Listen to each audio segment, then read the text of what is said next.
من رد حدیثاً بالغہ انی، جسے میری طرف سے حدیث پہنچی اور اس نے رد کر دی، فانا مخاصمہ یوم القیامہ، قیامت کے دن اس سے میں جھگڑا کروں گا۔ جسے میری حدیث پہنچی اور اس نے اس کو رد کیا، بعد اس کے کہ ثابت ہو چکا تھا کہ وہ حدیث ہے، تو سرکار فرماتے ہیں وہ اپنا گھر جہنم میں بنا لے۔ اب یہ ساری جہتیں سامنے رکھو، مثلا پارلیمنٹ میں یا کسی کورٹ میں بیان کیا جاتا ہے کہ یہ سنت میں ہے، آگے کوئی کہے کہ سنت میں ہے تو ٹھیک ہے، لیکن میں تو یہ لکھتا ہوں، میں تو یہ فیصلہ کروں گا،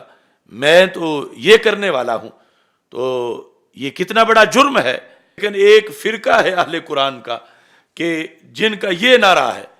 کہ قرآن کافی ہے، قرآن کے علاوہ اور کسی چیز کی ضرورت نہیں، تو سرکار نے فرمایا میں پہلے تمہیں بتا رہا ہوں کہ تم نے اس کی بات نہیں ماننی، میں تجھے بتا رہا ہوں مجھے سنگل قرآن نہیں دیا گیا، مجھے قرآن بھی دیا گیا اور قرآن کے ساتھ مجھے اسی کی مثل حدیث اور سنت کا خزانہ بھی عطا کیا گیا۔ بسم اللہ الرحمن الرحیم، رب اشرح لی صدری ویسر لی امری واحلل عقدۃ من لسانی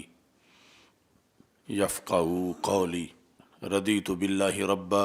وبالاسلام دینا وبمحمد صلی اللہ علیہ وسلم نبیا ورسولا۔ اللہ اکبر، اللہ اکبر، اللہ اکبر، لبیک لبیک لبیک یا رسول اللہ صلی اللہ علیہ وسلم۔ الحمد للہ رب العالمین والصلاة والسلام علی خاتم النبیین سید الرسل وخاتم المعصومین وعلی آلہ واصحابہ اجمعین، اما بعد فاعوذ باللہ من الشیطان الرجیم، بسم اللہ الرحمن الرحیم، وَيُعَلِّمُهُمُ الْكِتَابَ وَالْحِكْمَةَ صدق اللہ العظیم وصدق رسولہ النبی الکریم الامین۔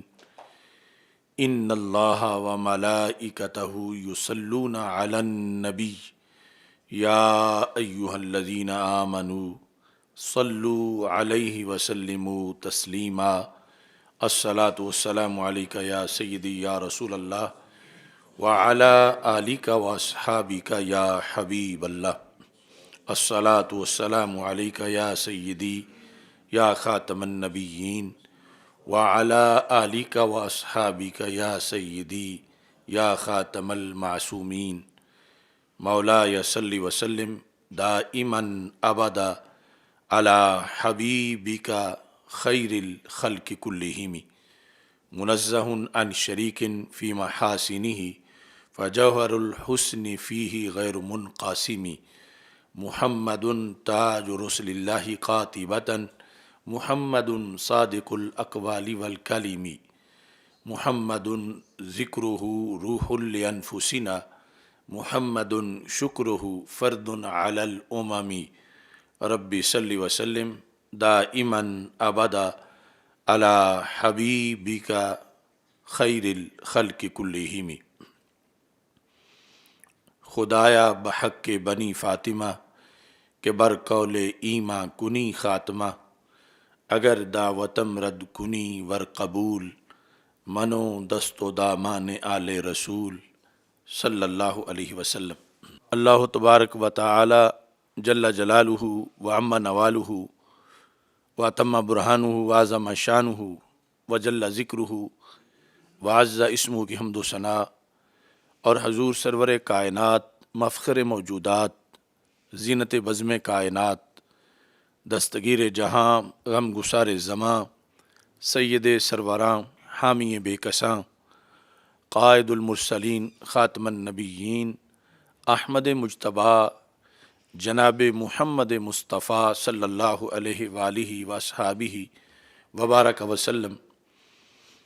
کے دربار گوہر بار میں ہدیہ درود و سلام عرض کرنے کے بعد، السلام علیکم ورحمۃ اللہ وبرکاتہ۔ ناظرین، رب ذوالجلال کے فضل اور توفیق سے ماہ رمضان المبارک کے مقدس لمحات میں تحریک لبیک یا رسول اللہ صلی اللہ علیہ وسلم اور تحریک صراط مستقیم کے زیر اہتمام مرکز صراط مستقیم تاج باغ لاہور سے 29ویں سالانہ فہم دین کورس کے دوسرے پروگرام میں اس وقت ہم موجود ہیں۔ آج ہمارا موضوع ہے فضائل سنت۔ میری دعا ہے خالق کائنات جل جلالہ ہم سب کو سنت کا محافظ بنائے، سنت پر عمل کرنے کی اللہ ہمیں توفیق عطا فرمائے اور آخری سانس تک پیغام سنت ہر طرف پہنچانے کی اللہ ہمیں ہمت عطا فرمائے۔ آج کے پروگرام کے بہت سے مقاصد ہیں اور احیاء سنت کے جذبہ کے تحت یہ پروگرام کیا جا رہا ہے، اور ویسے بھی اہل سنت کہلانے والوں کو لفظ سنت اور اس سے متعلق موضوعات جو ہیں ان کی طرف خصوصی توجہ دینی چاہیے کہ اہل سنت کامل اہل سنت تب ہی ہو سکتے ہیں جب انہیں پتہ ہو کہ جس چیز کی طرف ان کی نسبت کی جا رہی ہے اس کی حقیقت کیا ہے اور اس کے تقاضے کیا ہیں۔ تو لفظ سنت کا سب سے پہلے مفہوم آج کے موضوع کے لحاظ سے ذہن میں ہونا چاہیے۔ قرآن مجید برہان رشید کے علاوہ رسول اکرم صلی اللہ علیہ وسلم کے قول، فعل یا تقریر کو سنت کہا جاتا ہے۔ یعنی قرآن جب تلاوت کریں وہ تو قرآن ہے، قرآن کے علاوہ رسول پاک صلی اللہ علیہ وسلم کے ہر قول کو، ہر فعل کو اور ہر تقریر کو، تقریر کا مطلب یہاں یہ ہے کہ آپ کے سامنے وہ کام ہوا اور آپ نے اس سے منع نہیں کیا۔ تقریر کا لغوی معنی ہوتا ہے پکا کرنا، تو گویا کہ آپ نے خاموش رہ کر اس کام کی حمایت کر دی اور اسے پکا کر دیا۔ محدثین کے نزدیک اس کا دائرہ بڑا وسیع ہے، اور ہم اہل سنت اسی موقف پر ہیں کہ رسول پاک صلی اللہ علیہ وسلم کا قول، فعل یا تقریر اعلان نبوت سے پہلے کا ہو یا بعد کا ہو، اس سب پر سنت کا اطلاق ہوگا۔ کیونکہ کچھ لوگوں نے قید لگائی کہ اعلان نبوت کے بعد کا قول، فعل یا تقریر، لیکن محدثین نے اس کی یہ وضاحت کی کہ خواہ وہ اعلان نبوت سے پہلے کا ہو یا بعد کا ہو، کیونکہ ہمارے آقا صلی اللہ علیہ وسلم آپ کے نور کی تخلیق تمام انبیاء کرام علیہ السلام سے پہلے کی گئی۔ عالم ارواح میں بھی آپ نبی تھے، وقت ولادت بھی آپ نبی تھے، 40 سال سے پہلے بھی آپ نبی تھے، صرف اعلان نبوت 40 سال کے بعد ہوا اور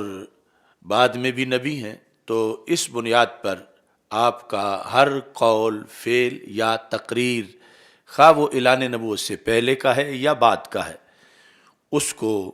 سنت سے تعبیر کیا جاتا ہے۔ پھر اس کا تعلق اگر کسی خلقی صفت کے ساتھ ہے یا خلقی صفت کے ساتھ ہے،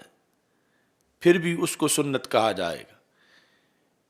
خلقی، خلقی یعنی اخلاق کے ساتھ، یا ویسے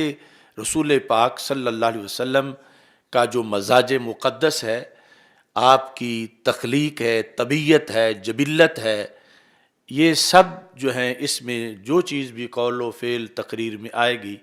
اس کو سنت سے تعبیر کیا جائے گا۔ ایسے ہی رسول پاک صلی اللہ علیہ وسلم کی مکمل سیرت اعلان نبوت سے پہلے یا بعد، فقد لبثت فیکم عمرا من قبلہ افلا تعقلون، تو جو پہلے کی زندگی ہے اعلان نبوت سے پہلے کی، وہی مدار ہے، بیس ہے سارے دین کی، اس کو دیکھ کر ہی لوگوں نے کلمہ پڑھا، اور رسول پاک صلی اللہ علیہ وسلم نے اپنی وہی زندگی بطور دلیل کے اس وقت کے ماحول کے سامنے ایک کتاب کی شکل میں رکھی، تو یہ جامع مفہوم سنت کا ہم اس پر یقین رکھتے ہیں۔ فقہا جس وقت لفظ سنت بولتے ہیں تو یہ فرض اور واجب کے مقابلے میں جو ہے اسے سنت کہا جاتا۔ مراد یہ ہے کہ جس چیز کا تقاضا شریعت نے کیا ہے، شارع نے کیا ہے، مگر فرض اور واجب کیے بغیر کیا ہے، کیونکہ فرض میں بھی تقاضا ہے کہ یہ کام کرو، واجب میں بھی ہے۔ سنت میں وہ تقاضا ہے کہ جو فرضیت اور وجوب کے زمرے میں نہیں آتا، لیکن تقاضا شارع کی طرف سے موجود ہے، تو فقہی طور پر لفظ سنت اس پہ بولا جاتا ہے کہ جو فرض بھی نہ ہو، واجب بھی نہ ہو، لیکن شریعت میں اس کا تقاضا شارع کی طرف سے موجود ہے۔ شارع صاحب شریعت یعنی اللہ اور اللہ کے رسول صلی اللہ علیہ وسلم۔ ایسے ہی لفظ سنت اس کا اطلاق علی ما کان علیہ الصحابہ فی عہد الخلفاء الراشدین، رسول پاک صلی اللہ علیہ وسلم کی ظاہری حیات میں اور خلفائے راشدین کے عہد میں جس طریقے پر صحابہ موجود تھے اسے سنت کہا جاتا۔ یعنی خلفائے راشدین کے عہد تک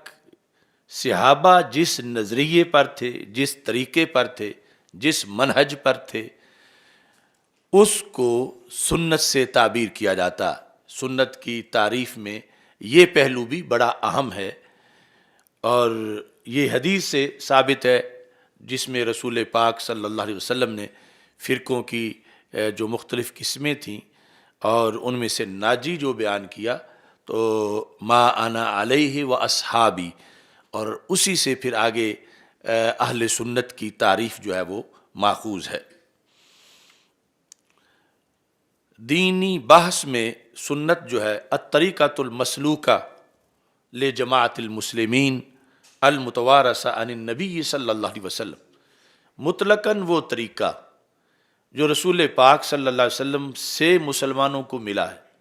دین کا طریقہ، خواہ اس میں فرض ہیں، واجب ہیں، سنت ہیں، نوافل ہیں، مستحبات ہیں، اس سب کو بھی سنت کہا جاتا ہے۔ اب یہ لفظ سنت وہ فقہی ٹرم کے لحاظ سے نہیں، وہاں سنت فرض کے مقابلے میں ہے، یعنی یہ چیز فرض ہے سنت نہیں، سنت ہے فرض نہیں، واجب ہے سنت نہیں، سنت ہے واجب نہیں۔ لیکن یہ جو اب آخری تعریف ہم کر رہے ہیں، یہ لفظ سنت پورے دین پہ بولا جاتا ہے، جس میں فرائض بھی ہیں، واجبات بھی ہیں، سب تعلیمات ہیں، اور اس بیس پر اہل سنت کو خصوصی طور پر اہل سنت کہا جاتا ہے۔ یعنی لفظ اہل سنت میں جو یہ نام میں جو سنت ہے تو یہ وہ ہے کہ جو فرضوں کو بھی شامل ہے، واجبات کو بھی، مستحبات کو بھی، سنن کو بھی، یعنی پورے دین پر یہ لفظ سنت بولا جا رہا ہے۔ یعنی کوئی اہل سنت کو یہ تانا نہ دے کہ تمہارے پاس تو صرف سنتیں ہیں، فرض نہیں یا واجب نہیں، تو اتنے وہ اہم ہیں اور وہ تمہارے پاس نہیں کہ چونکہ تم اہل سنت ہو۔ تو اہل سنت ہونا یہ ہے کہ فرضوں اور واجبات پر بھی یہ لفظ سنت مشتمل ہے، چونکہ وہ طریقہ جو رسول پاک صلی اللہ علیہ وسلم سے امت کو ملا اس سارے کو بھی سنت کہا جاتا ہے، چاہے وہ فرض ہوں، واجب ہوں، سنتیں ہوں، مستحبات ہوں۔ تو یہ مختصر سی جو سنت کی تعریف ہے وہ ہر وقت ذہن میں رکھنی چاہیے کہ اتنے اس کے معنی ہیں، اور پھر ہر معنی کے لحاظ سے جو اہل سنت کا منہج ہے، ہر معنی کی اس میں جھلک موجود ہے، اور اسی وجہ سے پھر یہ ناجی جماعت ہیں، اور سنت پر عمل کرنے سے اللہ دونوں جہانوں میں سرفرازی عطا فرماتا ہے۔ سنت کے لحاظ سے اب اہم بحث یہ ہے کہ کچھ لوگ معاذ اللہ انکار سنت کی نحوست میں ہیں، یعنی جب قرآن ہے تو پھر سنت کی کیا ضرورت ہے؟ جب قرآن میں سب کچھ ہے تو پھر سنت کی کیا ضرورت ہے؟ یہ کچھ دہریے ہیں، ملحد ہیں، فرقہ پرویزی ہے، اور خصوصی طور پر روافض جو ہیں وہ اصل اس فتنے کے پرانے موجد ہیں. چونکہ روافض کا جو فتنہ ہے، امام سیوطی رحمۃ اللہ علیہ نے اپنی کتاب مفتاح الجنہ فی الاحتجاج بالسنہ، اس کے اندر آپ نے اس چیز کا ذکر کیا صفحہ نمبر 16 پہ، اور ذکر کر کے یعنی اتنا مشکل تھا یہ پس منظر بیان کرنا. تو آپ کہتے ہیں کہ وَهَذِهِ آرَا مَا كُنْتُ أَسْتَحِلُّ حِكَایَتَهَا لَوْلَا مَا دَعَتْ إِلَيْهِ الضُّرُورَةُ، کہ اگر شرعی حاجت نہ ہوتی تو میں جائز ہی نہیں سمجھتا کہ یہ آراء ذکر کی جائیں جن کا میں ذکر کر کے پھر رد کرنا چاہتا ہوں. یعنی کچھ منکرین کی باتیں رد کی وجہ سے ان کا ذکر جائز ہو جاتا ہے، ورنہ وہ زبان پہ لانے والی نہیں. تو بڑی تکلیف کے ساتھ انہوں نے یہ جملہ لکھا. کہتے ہیں کہ معاذ اللہ جو رافضی ہیں وہ کہتے ہیں سنت یہ قوم کفار نے روایت کی ہے. معاذ اللہ وہ کہتے ہیں ہم سنت نہیں مانتے، صرف قرآن مانتے ہیں. کیوں؟ کہ سنت جو ہے یہ کافروں نے روایت کی ہے. اور یہ لفظ کفار معاذ اللہ ثم معاذ اللہ وہ صحابہ کرام رضی اللہ تعالیٰ عنہ پہ بولتے. یعنی اتنے یہ گھٹیا سوچ ہے ان کی، اور اتنے دین دشمن ہیں. اور اس پر باقاعدہ مختلف کتابیں جو لکھی گئیں، اس میں یہ ہے کہ وہ جو روافض کی کتابوں میں کہ صرف 4 بندے دین پر رہ گئے، باقی تو مرتد ہو گئے رسول پاک صلی اللہ علیہ وسلم کے وصال کے بعد. تو پھر صحابہ جو ہیں وہ 1 لاکھ سے زائد ہیں، اور پھر سب سے حدیثیں ہیں، اکثر جو ہیں وہ راوی ہیں. تو وہ سب کو قوم کفار معاذ اللہ کہتے ہیں،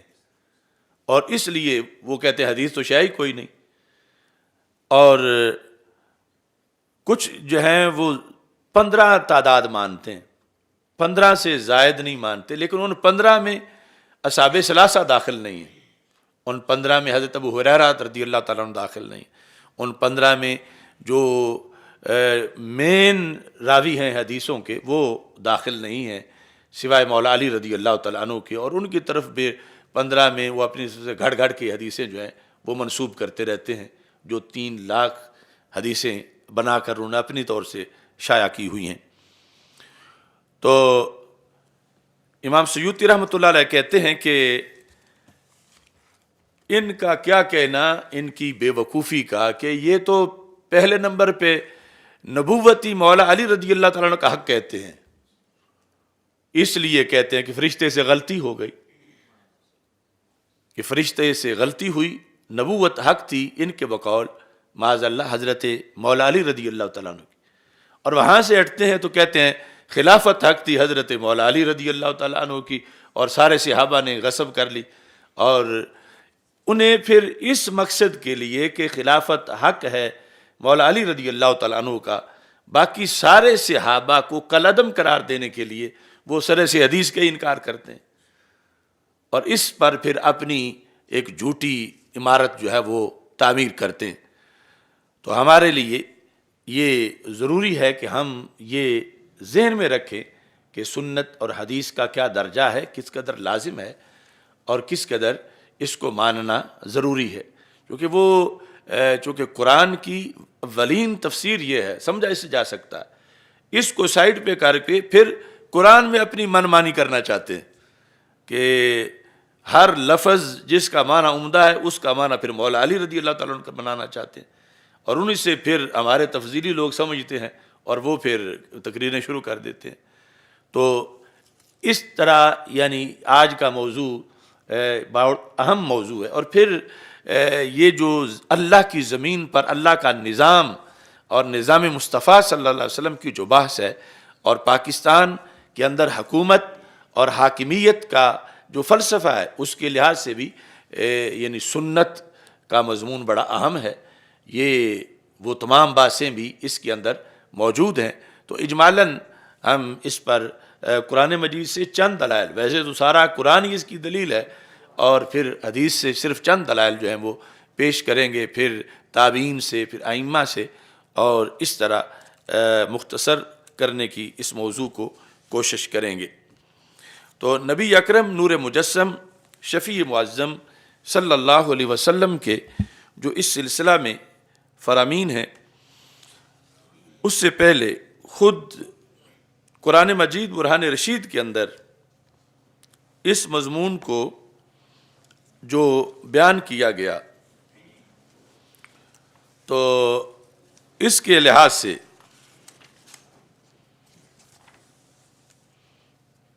مثلا سورہ البقرہ 129 نمبر آیت ہے، وَيُعَلِّمُهُمُ الْكِتَابَ وَالْحِکْمَةَ، یہ دعا مانگی جا رہی تھی کہ اے اللہ تو لوگوں میں ایک ایسے رسول بھیج جو انہیں کتاب بھی پڑھائیں اور حکمت بھی پڑھائیں۔ تو کتاب کے ساتھ جو دوسرے نمبر پر چیز واو کے ساتھ ذکر ہوئی، اصل اور جو لفظ اور ہم اردو میں بولتے ہیں کہ زید اور عمر آئے، روٹی اور پانی لائے، تو یہ اور مغایرت پر دلالت کرتا ہے کہ روٹی اور چیز ہے، پانی اور چیز ہے، زید اور چیز ہے، عمر اور چیز ہے۔ اصل اس مقصد کے لیے واو ہوتا ہے، جس کا اردو میں ترجمہ اور ہے۔ تو وہ رسول جو ہیں وہ کتاب اور حکمت پڑھائیں۔ تو اس حکمت سے مراد ہے سنت رسول صلی اللہ علیہ وسلم۔ حکمت کتاب کے ساتھ دوسری چیز، خود کتاب کے اندر۔ ایسے ہی آل عمران میں ہے وَيُعَلِّمُهُمُ الْكِتَابَ وَالْحِکْمَةَ، یعنی لَقَدْ مَنَّ اللَّهُ عَلَى الْمُؤْمِنِينَ، اللہ نے مومنین پر احسان کیا کہ ان میں اپنے عظیم رسول کو بھیجا جو انہی میں سے ہیں، وہ ان پر آیات کی تلاوت کرتے ہیں اور ان کا دل ستھرا کرتے ہیں اور انہیں پڑھاتے ہیں کیا؟ الکتاب والحکمہ۔ تو یہ ہے سنت رسول صلی اللہ علیہ وسلم۔ ایسے ہی سورہ نساء میں ہے وَأَنزَلَ اللَّهُ عَلَيْكَ الْكِتَابَ وَالْحِکْمَةَ، اے محبوب اللہ نے آپ پر کتاب کو نازل کیا اور حکمت کو نازل کیا، چونکہ فرمان رسول بھی ایک وحی ہے اور وہ وحی غیر مطلوب ہے اور قرآن وحی مطلوب ہے۔ تو اس طرح النساء کی آیت نمبر 113 میں بھی قرآن کے ساتھ سنت کا تذکرہ حکمت کے لفظ کی شکل میں موجود ہے۔ البقرہ میں 231 نمبر جو آیت ہے وَاذْكُرُوا نِعْمَةَ اللَّهِ عَلَيْكُمْ وَمَا أَنزَلَ عَلَيْكُمْ مِنَ الْكِتَابِ وَالْحِکْمَةِ، کہ یاد کرو اے لوگو جو اللہ نے تم پر نعمت کی اور جو تجھ پہ نازل کیا، یعنی تمہاری رہنمائی کے لیے کیا؟ کتاب اور حکمت۔ ایسے ہی احزاب میں ہے، اللہ فرماتا ہے ازواج مطہرات کو وَاذْكُرْنَ مَا يُتْلَى فِي بُيُوتِكُنَّ، یاد کرو جو تمہارے گھروں میں تلاوت کی جاتی ہے، کس چیز کی؟ من آیات اللہ والحکمہ، اللہ کی آیات کی اور حکمت کی۔ تو ضمناً حکمت بھی تلاوت میں تغلیباً شامل کی گئی، اور یہاں بھی حکمت ہے احادیث رسول، فرامین رسول، سنت رسول صلی اللہ علیہ وسلم۔ تو اس بنیاد پر یعنی یہ سارے جو مقامات ہیں یہاں پر حکمت کا لفظ اس کے ضمن میں سنت کا تذکرہ کیا گیا ہے۔ اتنی لازم ہے سنت کہ رسول سنت کی تعلیم دینے آئے، اور یہ انعام ہے پوری امت کے لیے، اور پھر اس پر عمل کرنے سے بندہ مومن ہوتا ہے۔ فَلَا وَرَبِّكَ لَا يُؤْمِنُونَ حَتَّى يُحَكِّمُوكَ فِي مَا شَجَرَ بَيْنَهُمْ، کہ اس وقت تک مومن نہیں وہ لوگ جب تک اے محبوب صلی اللہ علیہ وسلم تمہارے فیصلے کو مان نہ لیں۔ تو اب فیصلہ وہ قرآن سے ہٹ کے لفظوں میں ہے، اور وہ سنت ہے،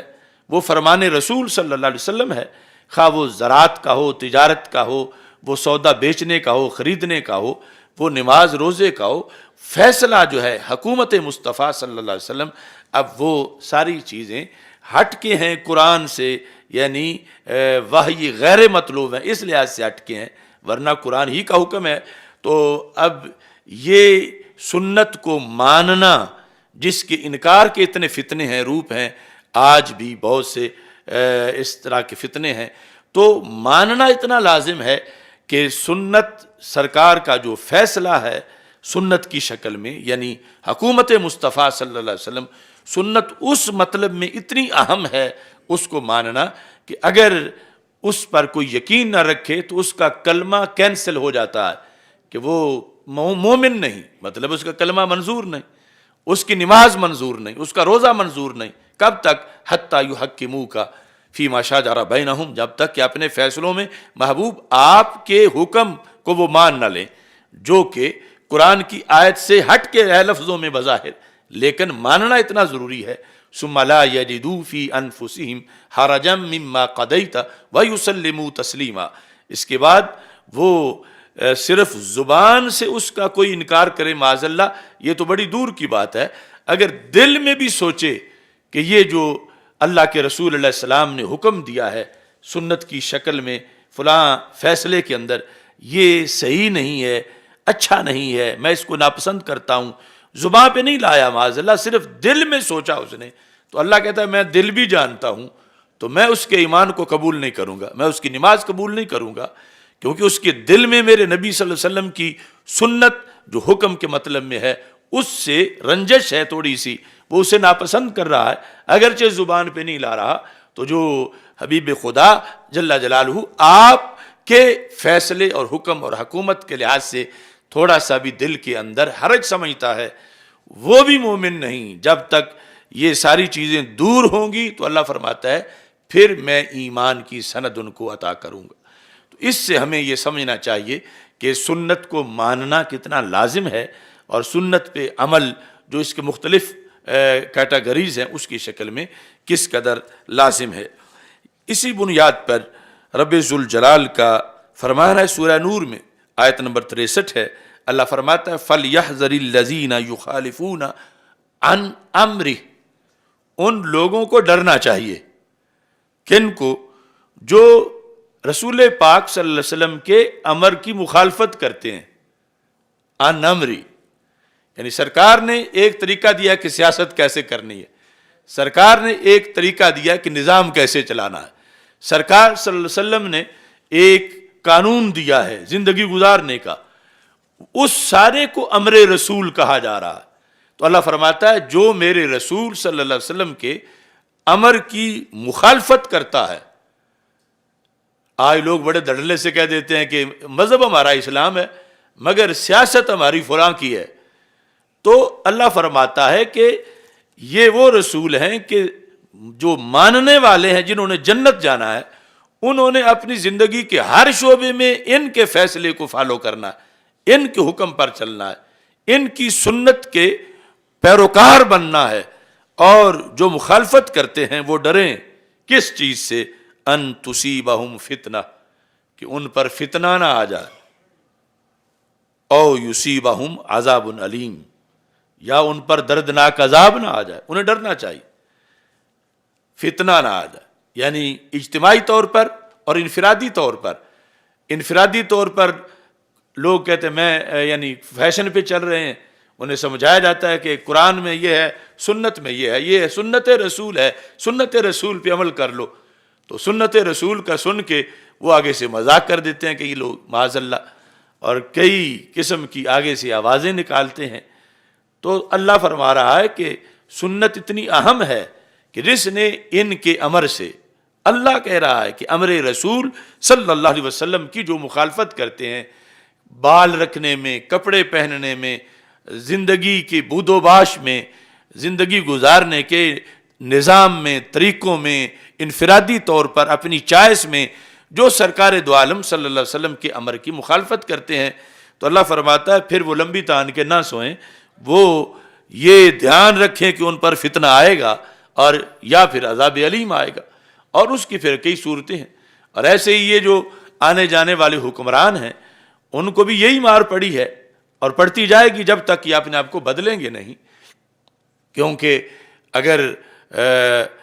غازی ممتاز حسین قادری کو پھندے پہ چڑھانے والے امر رسول کے مخالف ہوئے تو ان کے لیے بھی ذلت ہے،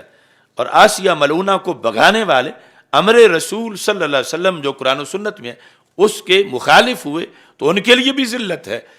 ابھی تو وہ کتنی ذلتیں ہیں جو عیاں نہیں، جو سامنے نہیں، جن کا ہمیں پتہ نہیں چلتا.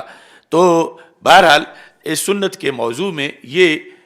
جامع طور پر ابھی صرف آیات کی روشنی میں ہم بتا رہے ہیں کہ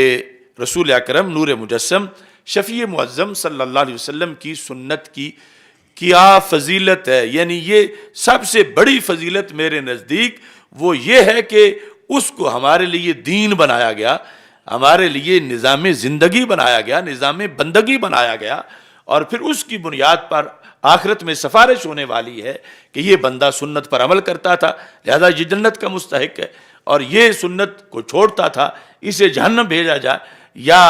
اگر مذاق اڑاتا تھا تو پھر وہ کفر کر رہا تھا،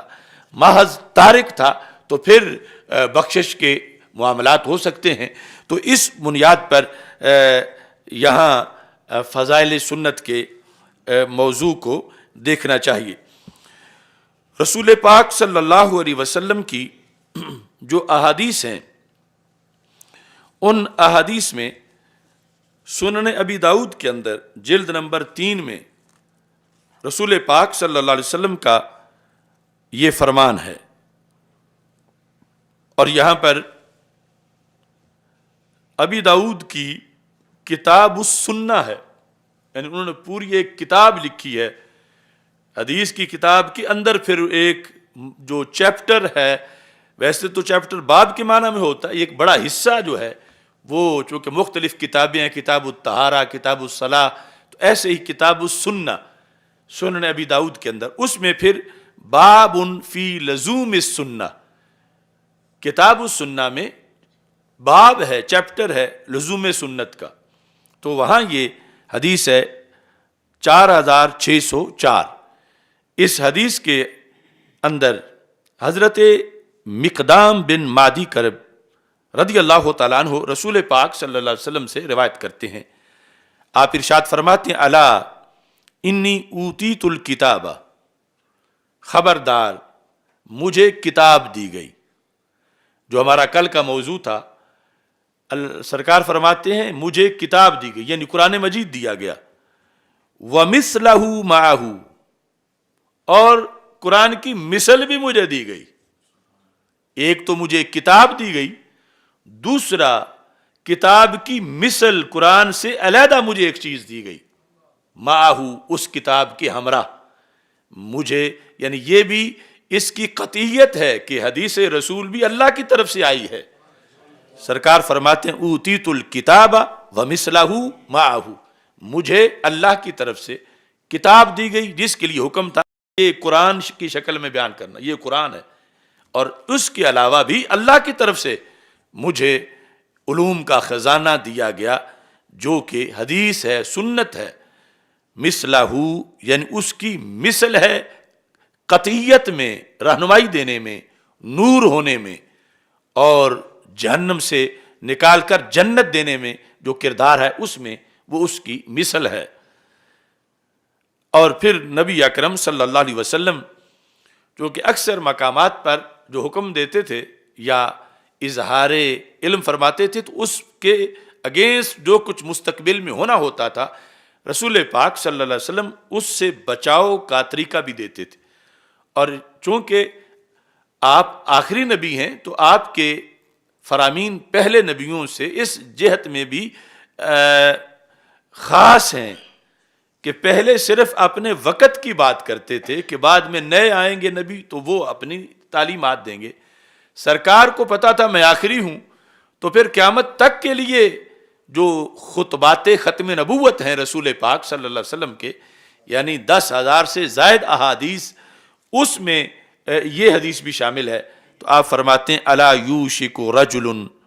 شبعان علی اریکتہ، فرمایا خبردار قریب ہے ایسا زمانہ کہ ایک شخص کھا پی کے ڈکار مارتا ہوا سیر ہو کر تخت پہ بیٹھا ہوگا، چارپائی پہ بیٹھا ہوگا، اور کیا کہے گا؟ علیکم بہذا القرآن، لوگو تم پہ یہ قرآن لازم ہے، فما وجدتم فیہ من حلال فاحلوہ، اس میں جو حلال ہے بس وہی حلال سمجھو، وما وجدتم فیہ من حرام فحرموہ، جو اس میں حرام ہے یعنی صرف لفظوں میں، ویسے تو جزی کلیات کے ضمن میں تو جو حدیث میں ہے وہ بھی قرآن میں ہی ہے، لیکن اس کا سرکار فرماتا ہے یہ مطلب ہوگا، وہ کہے گا کہ قرآن میں جو لکھا ہوا بس اتنا یہ سمجھو، اس سے ہٹ کر کوئی حدیث نہ مانو، کوئی سنت نہ مانو، اس کی کوئی تشریح نہ مانو۔ سرکار فرماتے ہیں وہ فتنہ پرور اس طرح کھا پی کے ٹیک لگا کے اپنے تخت پہ یا اپنی چارپائی پہ بیٹھا ہوگا اور بک بک یہ کرے گا۔ اب اس سے پتہ چلا کہ وہ کوئی یہودی نصرانی نہیں ہے، وہ کوئی ہندو سکھ نہیں ہے، وہ کلمہ گو ہوگا، بظاہر قرآن کا علمبردار ہوگا، اور لوگوں کو بس قرآن کافی ہے، قرآن کافی ہے، قرآن کے ہوتے ہوئے اور کسی چیز کی کیا ضرورت ہے، یہ اس کی تقریر ہوگی۔ سرکار دو عالم صلی اللہ علیہ وسلم پہلے اس کی نشاندہی کر رہے تھے۔ فرماتے ہیں سرکار دو عالم صلی اللہ علیہ وسلم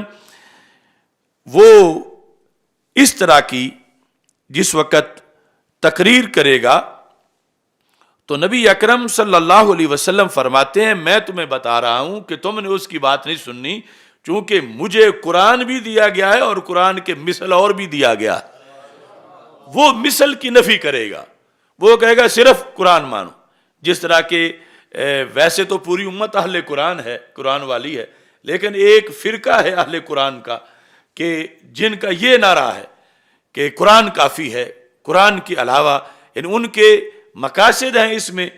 کہ حدیث آئے گی تو پھر نماز کے وقتوں کا پتہ چلے گا، پھر طریقے کا پتہ چلے گا،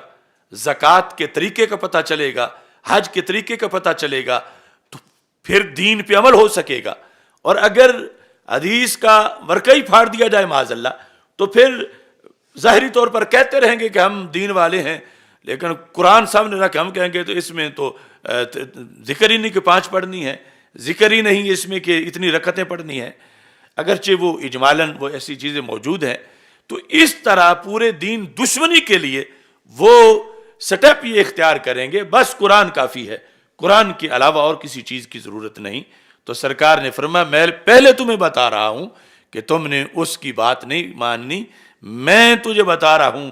مجھے سنگل قرآن نہیں دیا گیا، مجھے قرآن بھی دیا گیا اور قرآن کے ساتھ مجھے اسی کی مثل حدیث اور سنت کا خزانہ بھی عطا کیا گیا۔ اور یہ شخص اگر جس کے بارے میں پھر تعیین کے لحاظ سے بھی قول آئے کہ فلاں ہے فلاں ہے فلاں ہے، مراد ہر منکر سنت ہے، خواہ وہ ماضی میں ہو چکا ہے یا آج ہے یا آگے ہوگا، وہ جب بھی اپنی ایسی بیٹھک لوگوں کو بٹھا کے وہ ایسی باتیں کرے گا تو اسی پر یہ حدیث فٹ آئے گی کہ سرکار نے اس کا فرمایا تھا، یعنی یہ اسی زمرے سے ہے کہ جو اس طرح کی گفتگو کر رہا ہے سنت کے خلاف۔ تو اس سے یہ پتہ چلا کہ ہمارے آقا صلی اللہ علیہ وسلم کو کس قدر پسند ہے سنت والا مضمون، اس کی حفاظت، اس کا احیاء، اس کی تشریح اور اس کی اوپر تصنیفات اور اس کا دورہ پڑھانا، دورہ حدیث اور اس طرح کی چیزیں کہ ہمارے آقا صلی اللہ علیہ وسلم نے جو دشمنان سنت تھے اور دشمنان اہل سنت تھے ان کا پہلے ذکر کیا۔ اب یہ جو سنت کا دشمن ہوگا تو اہل سنت کا تو ساتھی دشمن ہوگا۔ تو نبی اکرم صلی اللہ علیہ وسلم نے یہ جو آپ کی غیب کی خبریں ہیں اب یہ ہم تو بتا سکتے ہیں اور ہمارے اہل حق ہی سن کے خوش ہو سکتے ہیں، جن کا یہ نظریہ ہے کہ اللہ کے نبی جو ہیں وہ تو کل کی خبر بھی نہیں دے سکتے، تو پھر یہ تو کئی کل کی خبر ہے، تو وہ اس کو کس طرح بتا سکتے ہیں؟ تقاضا اس کا پورا کر کے ضمناً سرسری تو اپنا وقت گزارنے کے لیے وہ بھی تذکرہ کر دیں گے، لیکن اہل سنت اس کا حق بھی ادا کرتے ہیں کہ رسول پاک صلی اللہ علیہ وسلم کو قیامت تک کی ہر فتنے کا بھی پتہ تھا، اور آپ نے قیامت تک کی ہر فتنے کا جواب بھی دیا ہے اور اس سے بچنے کا طریقہ بھی عطا فرمایا ہے۔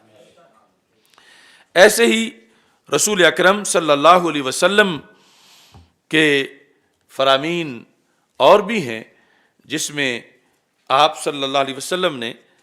اس حقیقت کو بیان کیا، اور اس میں جو موجم کبیر ہے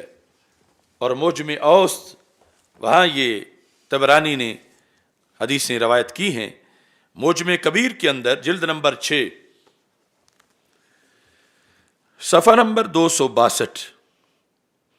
رسول پاک صلی اللہ علیہ وسلم سے حضرت سلمان فارسی رضی اللہ تعالیٰ عنہ روایت کرتے ہیں، ہمارے آقا صلی اللہ علیہ وسلم نے ارشاد فرمایا۔ اب یہ سنت کے تحفظ کے لیے جو قانون ہے، کتنی احتیاط ہونی چاہیے، ادھر منکر پہ رد اور ادھر جو محافظ ہیں ان کے لیے نصاب کی حفاظت کیسے کرنی ہے۔ ہمارے آقا صلی اللہ علیہ وسلم نے فرمایا من کذب علی متعمدا فلیتبوأ بیتا فی النار، کہ جس نے میرے بارے میں جان بوجھ کے جھوٹ بولا۔ سرکار کے بارے میں جھوٹ بولنا کیا ہے کہ سرکار نے فرمایا ہوا نہ ہو اور کوئی کہے کہ سرکار نے یہ فرمایا، تو سرکار کے بارے میں جھوٹ بول رہا۔ آپ نے کیا ہوا نہ ہو وہ کام، کوئی کہے کہ رسول پاک صلی اللہ علیہ وسلم نے یہ کام کیا، آپ کے سامنے ہوا نہ ہو، کوئی کہے کہ سرکار کے تو سامنے اس طرح ہوا تھا اور سرکار نے روکا نہیں۔ یعنی اس طرح جو بندہ جھوٹ بولتا ہے، حدیث گھڑتا ہے جان بوجھ کے اپنی طرف سے، رسول پاک صلی اللہ علیہ وسلم فرماتے ہیں یہ جرم چھوٹا نہیں، چونکہ یہ سنت کی قطعیت پر بہت بڑی ضرب ہے کہ میری زبان سے نکلے ہوئے لفظ کا یہ درجہ ہے کہ اسے دین بنایا جائے، اس کے سامنے گردنیں جھکا دی جائیں، اس کو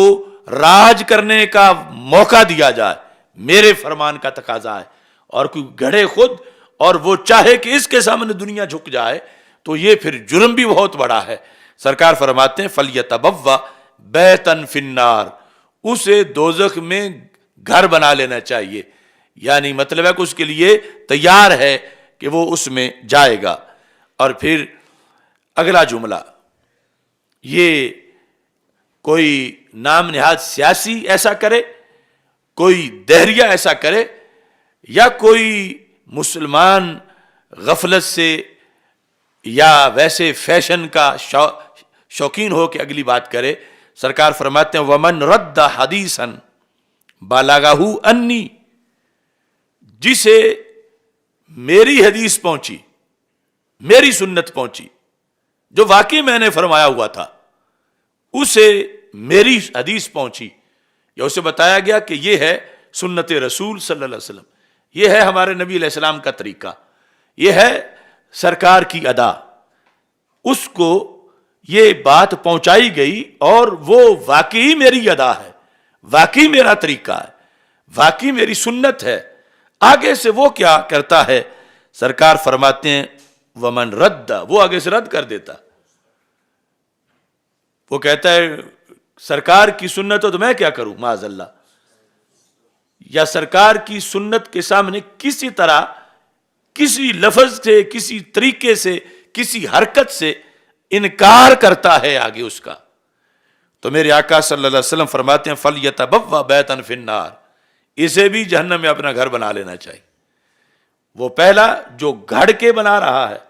وہ بھی، اور یہ جس کے پاس پہنچی سچی حدیث ہے اور وہ آگے سے نخرے کر رہا ہے، وہ اس کو مان نہیں رہا، وہ بھی جہنم میں اپنا گھر بنا۔ اب یہ ساری جہتیں سامنے رکھو، مثلا پارلیمنٹ میں یا کسی کورٹ میں بیان کیا جاتا ہے کہ یہ سنت میں ہے، یہ بات سنت میں ہے، آگے کوئی کہے کہ سنت میں ہے تو ٹھیک ہے، لیکن میں تو یہ لکھتا ہوں، میں تو یہ فیصلہ کروں گا، میں تو یہ کرنے والا ہوں، تو یہ کتنا بڑا جرم ہے کہ رسول پاک صلی اللہ علیہ وسلم فرماتے ہیں اس نے یہ کہہ کر جہنمی ہونے کا ثبوت دیا، فَلْيَتَبَوَّأْ بَيْتًا فِي النَّارِ، اور ساتھ یہ فرمایا یہاں اس صورت میں جو پہلا پہلو تھا وہاں بات چھوڑ دی کہ جس نے گھڑ کے بنا لی وہ جہنم میں اپنا گھر بنائے. یہاں فرمایا جسے میری حدیث پہنچی اور اس نے اس کو رد کیا. بعد اس کے کہ ثابت ہو چکا تھا کہ وہ حدیث ہے. یہ بات ذہن میں ہے. یعنی ایک تو یہ ہے نا کہ جرح و تعدیل میں محدثین کی بحث میں ثابت ہی نہیں ہوا کہ وہ حدیث ہے, تو اب اس پر کوئی یہ نہ حکم لگا دے کہ ان سب محدثین کی بھی یہ کہا جا رہا ہے. یہ کہ جس کا حدیث ہونا ثابت ہے نفس الامر میں, وہ آگے اس نے رد کر دی. تو سرکار فرماتے ہیں ایک تو وہ اپنا گھر جہنم میں بنا لے, اور دوسرا یہ ہے کہ من رد حدیثاً بالغہ انی, جسے میری طرف سے حدیث پہنچی اور اس نے رد کر دی, فانا مخاصمہ یوم القیامہ, قیامت کے دن اس سے میں جھگڑا کروں گا. تو سرکار جس کے خلاف کھڑے ہو جائیں میدان معاشر میں, اس کا پھر بچنا اور اس کا سہارا کون بنے گا؟ فانا مخاصمہ یوم القیامہ, میں اس کے خلاف میں جھگڑا کروں گا. اب عقائد میں, اعمال میں, اب یہی دیکھو نا کہ یہ جو عقیدہ معصومیت کے اندر ہم احادیث پیش کر رہے ہیں. ابھی وکی شریف عظمت قرآن کانفرنس میں کل بنی آدم خطاؤن یا اس طرح کی کتنے, ہمیں 1.5-2 سال ہو گئے حدیث پیش کرتے ہوئے, تو مقابلے میں ایک فرضی عشق اپنی طرف سے گھڑ کے بنایا جا رہا, اور حدیث کو کہتے ہیں چلو حدیث ہے تو حدیث ہے, وہ کتاب میں لکھی ہوئی ہے تو کتنی حدیثیں لکھی ہوئی ہوتی ہیں, یہ ہے وہ ہے. تو رسول پاک صلی اللہ علیہ وسلم نے فرمایا کہ میری حدیث جس پر پیش کی گئی اور اس نے آگے سے رد کر دیا, تو قیامت کے دن میں اس سے پوچھوں گا کہ تو نے کس کی حدیث کو رد کیا تھا, کس کے فرمان کو رد کیا تھا. تو اس بنیاد پر رسول پاک صلی اللہ علیہ وسلم نے یہ حساسیت اس کی بیان کی. یہ ہے اصل اس کی افضلیت فضائل سنت میں کہ یہ حساس معاملہ کتنا ہے, اور عمل کے لحاظ سے یعنی اس کی جو قانونی بحث ہے کہ کوئی دعوت دے رہا ہے داڑھی رکھو امامہ باندھو, تو اس کے جواب میں آگے کسی کا رد عمل کیا ہے, یا کسی جہت کی بھی حدیث پہنچتی ہے, کیونکہ حدیثیں تو لاکھوں ہیں اور رسول پاک صلی اللہ علیہ وسلم نے شعبہ زندگی کے مختلف حصوں کے لیے تعلیم دی ہے. اور یہ ہے کمال رسول صلی اللہ علیہ وسلم کہ آپ کی زندگی کا کوئی گوشہ بھی ایسا نہیں جو قابل تقلید نہ ہو, جس میں اعلیٰ احکام موجود نہ ہوں, جس میں بہترین سیرت کا درس موجود نہ ہو. یہی وجہ ہے جو اللہ تعالیٰ نے فرمایا لَقَدْ كَانَ لَكُمْ فِي رَسُولِ اللَّهِ أُسْوَةٌ حَسَنَةٌ. فی رسول اللہ کہہ دیا ہے, کوئی ایک دائرہ نہیں بنایا.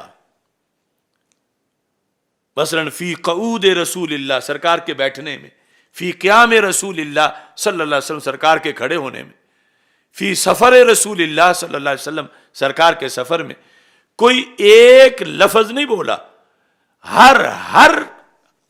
کیفیت, ہر گھڑی, ہر لمحہ, ہر دن, ہر حالت, مرض, صحت, سفر, جنگ, سرکار خوش ہوں یا غصے میں ہوں, سب پر اللہ نے فرمایا کہ یہ اتنی کامل ہستی ہے کہ ان کی ہر ادا کے اندر ہی نور موجود ہے اور تمہارے لیے بہترین نمونہ ہے. اور سرکار نے پھر فرمایا ہر جہت سے میری حدیث پہنچی اور آگے کوئی نخرے کرتا ہے, کوئی رد کرتا ہے, تو میں اس سے قیامت کے دن پوچھوں گا کہ تو نے کس طرح میری حدیث کو رد کیا. اور اگلا جملہ بھی علماء کے لیے, یہ ہر مومن کے لیے بڑا اہم ہے. سرکار فرماتے ہیں وَإِذَا بَلَغَكُمْ أَنِّي حَدِيثٌ, جب تمہارے پاس میری حدیث پہنچے, چونکہ ضروری نہیں کہ ہر بندہ اس حدیث سے واقف ہو کہ واقعی یہ حدیث ہے. وَلَمْ تَعْرِفُوهُ, حال یہ ہے کہ جو حدیث تمہارے پاس پہنچی تم نے سنی ہو نہیں ہے, تم اس سے واقف نہیں ہو, تمہیں اس کی پہچان نہیں ہے, تم جانتے نہیں ہو کہ یہ حدیث ہے. تو سرکار فرماتے ہیں فَقُولُوا اللَّهُ أَعْلَمُ, وہاں بھی آگے بک بک کرنے کی اجازت نہیں ہے. یہ کہہ دو اللہ عالم. اگر وہ تمہارے سورسز سے تمہیں وہ اس کا حدیث ہونا معلوم نہیں ہے تو اللہ عالم کہہ دو. اور جب پکی حدیث پہنچی ہے اور پھر تم اس کو چھوڑتے ہو, انکار کرتے ہو, تو ایک فرمایا جہنم میں اپنا گھر بناؤ اور میں قیامت کے دن پوچھوں گا کہ تم نے کس طرح اس فرمان کا انکار کیا ہے. موجم اوسط کے اندر اس سلسلہ میں جو حدیث ہے جلد نمبر 5 میں صفحہ نمبر 357 ہے اس چھاپے کا, اور حدیث نمبر 7596 ہے. حضرت جابر رضی اللہ تعالیٰ عنہ روایت کرتے ہیں کہ رسول پاک صلی اللہ علیہ وسلم نے ارشاد فرمایا من بالغہ انی حدیث, جسے میرے طرف سے حدیث پہنچی, فکذب بہ, اس نے اسے جھٹلایا, فقد کذب ثلاثا, اس نے پھر 3 کو جھٹلایا, 3 ذاتوں کو, اس نے 3 ذاتوں کو جھٹلایا. پہلے نمبر پر اللہ, اللہ یعنی اس نے اللہ کو جھٹلا دیا معاذ اللہ. اب یہاں سے بھی پتا چلا کہ سنت کی ویلیو کیا ہے اور سنت کی قطعیت کتنی ہے, اور سنت بھی اللہ کی طرف سے دی گئی ہے. وَمِثْلَهُ مَعَهُ, کہ اللہ نے اصل میں وہ فرمایا ہوا ہے, اور میں نے جو کہا قول نبی, قول رسول, قول الہی ہے. تو فرمایا کہ اس نے 3 ذاتوں کو جھٹلایا. ایک تو اس نے اللہ کو جھٹلایا معاذ اللہ, وَرَسُولَهُ, دوسرے نمبر پہ اللہ کے رسول صلی اللہ علیہ وسلم کو جھٹلایا, وَالَّذِي حَدَّثَ بِهِ, تیسرے نمبر پہ جس نے وہ بیان کی اسے جھٹلایا. اور پھر یہ جو بیان کی آگے سند میں جتنے آئیں گے وہ سارے وہ بھی شامل ہو جائیں. تو بڑے 3 ذاتوں کو اس نے جھٹلایا. تو رسول اکرم نور مجسم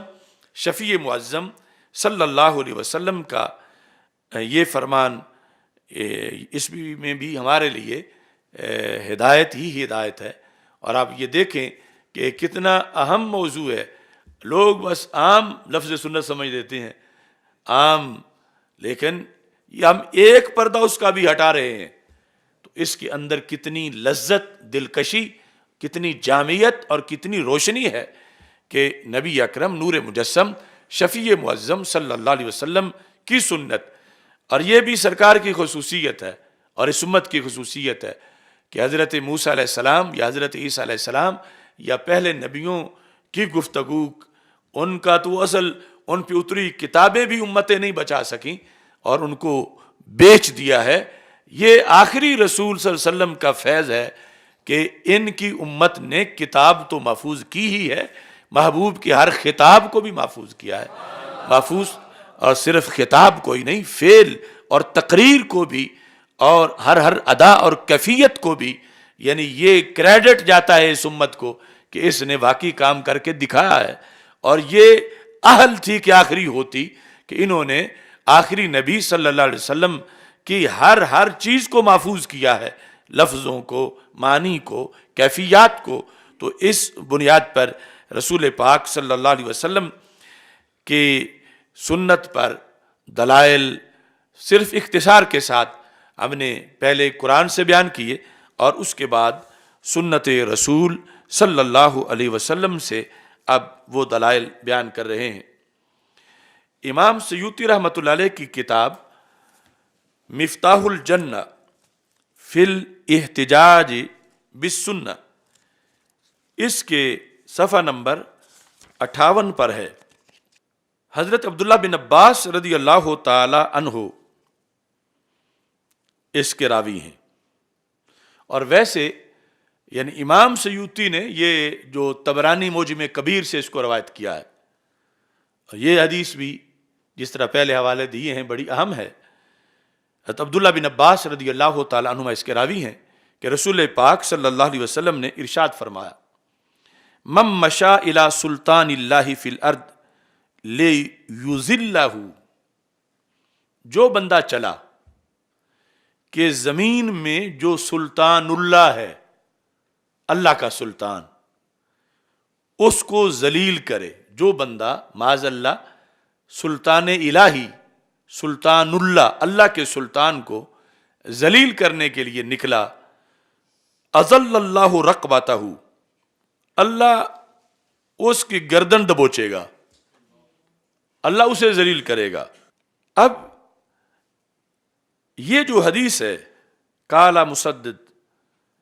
امام مسدد نے کہا وسلطان اللہ فی الارض کتاب اللہ و سنت نبیہ صلی اللہ علیہ وسلم، کہ زمین میں اللہ کا سلطان کون ہے؟ دو چیزیں ہیں، قرآن اور سنت. تو جو شخص قرآن سے ٹکر لینے نکلا ہے اور جو شخص سنت سے ٹکر لینے نکلا ہے، انکار سنت کرتا ہے، سنت کے خلاف کھڑا ہو گیا ہے، تو رسول پاک صلی اللہ علیہ وسلم نے فرمایا یہ سلطان اللہ جنہیں رب نے راج کرنے کے لیے بھیجا ہے، کہ ان کے سامنے سارے جھک جائیں کہ یہ اللہ کے قرآن کا حکم ہے، سارے جھک جائیں کہ یہ سنت مصطفیٰ صلی اللہ علیہ وسلم میں آیا ہے. تو سرکار فرماتے ہیں کہ جو ان سے ٹکر لے رہا ہے تو وہ بچ نہیں سکتا، اسے اللہ ذلیل کرے گا. اب پھر یہ وہی بات آ رہی ہے ہمارے ماضی کے حکمرانوں میں، آج میں، اور جو بھی فرعون یزید اکڑتے ہیں دین کو اور دین کے مقابلے میں آتے ہیں، تو اللہ انہیں ذلیل کرے گا. یہ رسول پاک صلی اللہ علیہ وسلم پہلے فرما چکے ہیں. ایسے ہی حدیث شریف میں جو عمل میں امت میں کمزوری آنی تھی، خواہ وہ کمزوری سیاست کے لحاظ سے ہو یا عبادت کے لحاظ سے ہو، مختلف معمولات کے لحاظ سے، تو نبی اکرم صلی اللہ علیہ وسلم نے ارشاد فرمایا کہ سیاتی علیکم زمان، کچھ وقت کے بعد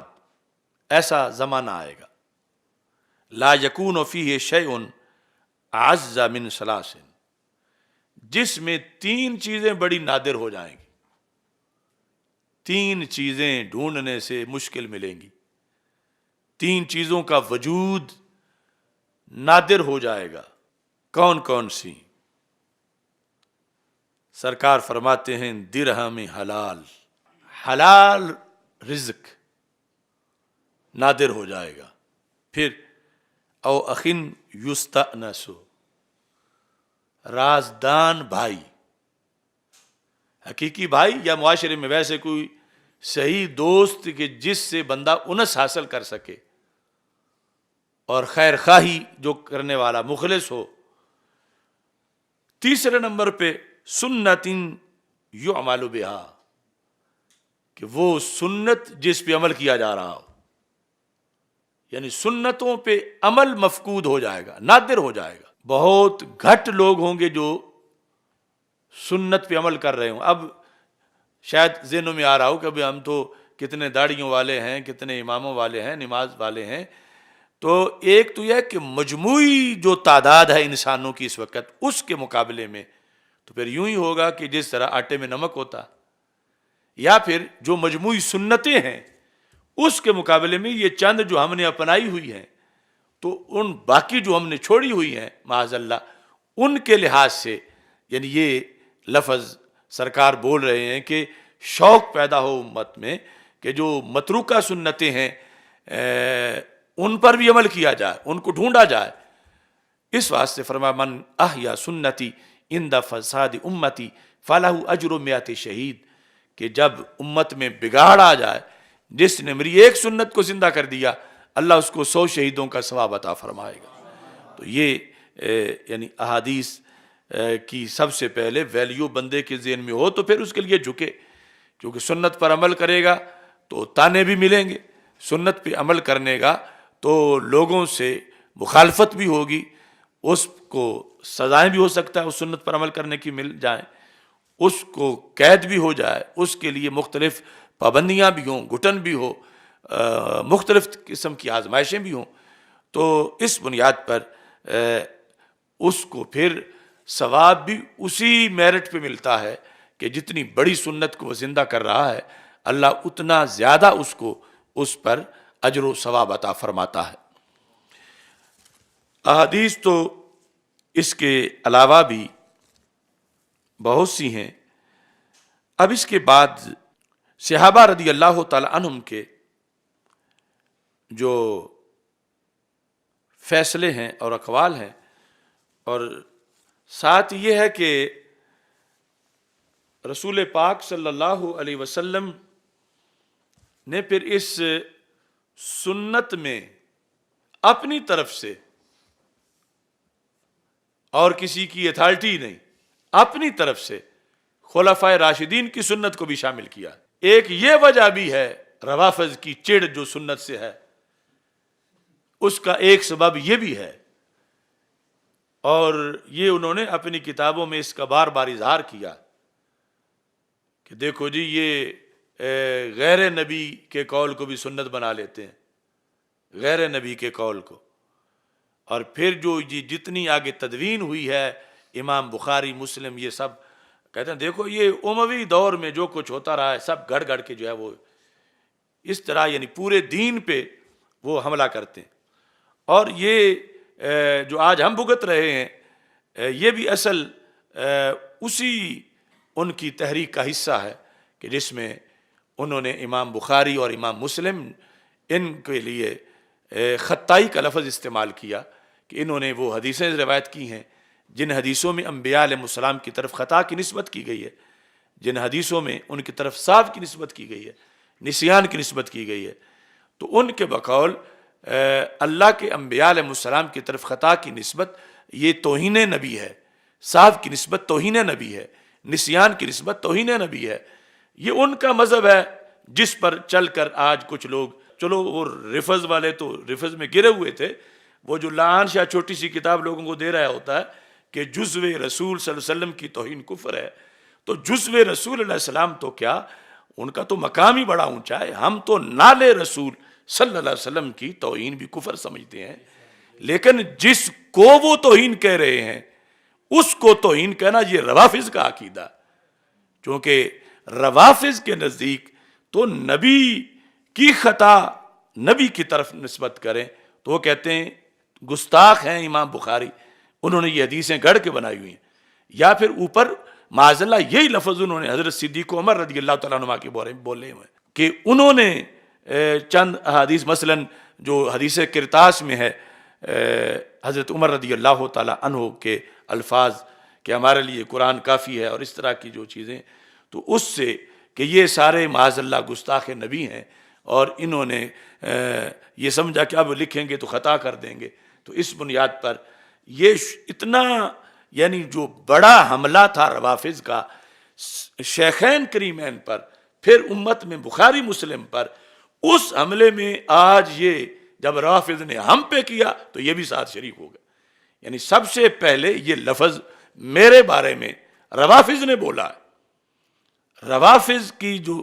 سب سے پہلے دن کے احتجاج دیکھ لو، دوسرے دن کے، تیسرے دن کے، اس میں وہ ہمیں خطائی کہہ رہے ہیں، ابھی ان تک وہ بات آئی نہیں تھی، انہوں نے پھر ان سے سن کر یہ احساس ہی نہیں کیا کہ ہم یہ لفظ بولیں گے تو یہ لفظ اس جلالی پہ تو چھوٹا تیر لگے گا، بخاری پہ بڑا لگے گا، مسلم پہ بڑا لگے گا، جس میں وہ دونوں کہتے ہیں کہ قیامت کے دن جب حضرت آدم علیہ السلام کو کہا جائے گا کہ اللہ کے دربار میں ہماری سفارش کرو، فَيَذْكُرُ خَطِيئَتَهُ، تو وہ اپنی خطا کا ذکر کریں گے آگے سے، یہ بخاری میں ہے، یہ مسلم میں ہے، پھر آگے کئی انبیاء کا ہے کہ ان کے پاس امتیں جائیں گی تو وہ کہیں گے اب میری تو یہ خطا ہے۔ اب یہ اس لفظ پر روافض صفایا کر چکے ہیں اپنی طرف سے، تو اسی پر آ کر انہوں نے ان لوگوں کو بھی نشہ دیا اپنا اور ان کو بدمست کر دیا، یعنی آج بیچارے یعنی شاید چلے وہاں گئے جہاں حیا ہوتی نہیں ہے، ہماری ایک بات کا بھی جواب ان کے پاس نہیں، نہ قیامت تک دے سکتے ہیں، اور میں لائیو کہہ رہا ہوں، میں 2 منٹوں میں ان کے برج فوراً الٹے کر دوں گا جو جب بھی میرے سامنے پہنچے گا، لیکن وہ ذلت کے مارے ہوئے کتنا غلط رنگ دے رہے ہیں، یعنی وہ جزو رسول صلی اللہ علیہ وسلم کی توہین کا کفر ہونا، کوئی اس پر اختلاف نہیں، کفر ہے۔ سرکار کے تو کپڑوں کی کوئی توہین کرے، سرکار کے نالین شریف کی کوئی توہین کرے، وہ کفر ہے، لیکن کیا جو لفظ ان کے بارے میں بولا گیا وہ توہین ہے؟ اس کو قیامت تک ثابت نہیں کر سکتے، کیونکہ وہ لفظ نبیوں کے بارے میں بولا گیا اور اجتہادی کی قید کے بغیر بولا گیا، اور ہزاروں جگہوں پہ بولا گیا، ہزاروں ائمہ نے بولا، وہ صحابہ نے بولا، وہ خود سرور کونین صلی اللہ علیہ وسلم نے بولا۔ تو یا پھر یہ ہے کہ سیدہ پاک رضی اللہ تعالی عنہا کا مقام و مرتبہ مانا جائے نبیوں سے بھی اوپر، کہ نبیوں کے لیے تو خطا کا لفظ بولیں تو کفر نہیں ہوتا، وہ خطا مطلق بول کے اجتہادی مراد لیں یا اجتہادی کا ساتھ ذکر کر دیں، اور سیدہ پاک رضی اللہ تعالی عنہا کے لحاظ سے یہ جس پس منظر میں تو بولا ہی اجتہادی کا گیا تھا، کہ پہلے اجتہاد کا ذکر کیا گیا تھا پھر وہ لفظ بولا گیا تھا۔ تو یہ لیے پھرتے ہیں اپنی اس حماقت کو، ندامت کو چھپانے کے لیے، اور اپنی شکست کو،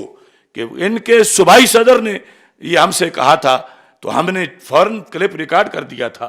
کہ ٹھیک ہے کراؤ مناظرہ، داتا صاحب کے دربار کا اعلان کر دیا تھا، اور یہ اگلی فلائٹ سے باہر بھاگ گئے تھے۔ اس حد تک چونکہ شکست خوردہ ہیں اور ان پہ پھٹکار پڑ رہی ہے اللہ کی، اور اب بچاوے میں 2-4 ورقے وہ پکڑ کے وہ دے رہے ہیں، میں تو ظالموں یہ بتاؤ، کوئی 3 لائنیں دکھاؤ کہ جو عقیدہ اہل سنت میں لفظ خطا بمعنی اجتہادی اور مطلقاً اس کا ذکر مراد اجتہادی، یہ جو بخاری مسلم سے لے کر آیا ہے اور روافظ نے اس کا رد کیا ہے، تم روافظ کے چیلے کیوں بن گئے ہو؟ پھر کہتے ہو ہم رافضی نہیں، یہ رافضی ہونا نہیں تو اور کیا ہے؟ اس فکر پر آ کر کتابیں چھاپنا، یہ تم ہمارے خلاف نہیں بانٹ رہے، یہ تم اپنے رفض کے ثبوت دے رہے ہو کہ تم واقعی رافضی بن چکے ہو، اور ہم ہیں اللہ کے فضل سے۔ کل جو جھنڈا بخاری مسلم نے وہ بلند کیا تھا، ہم بخاری مسلم کے درجے میں نہیں لیکن ان کے کارکن تو ہیں، اور وہ یہ ہم اللہ کے فضل سے بتا رہے ہیں۔ تو لفظ سنت جو صحابہ کی اداؤں کو کہا گیا تو سرکار نے فرمایا، اس میں رافضی سارے کسی کھمبے پہ چڑھ کے الٹے بھی ہو جائیں تو یہ نکال نہیں سکتے۔ اب یہ دیکھیں، یہ سنن ابن ماجہ جلد نمبر 1،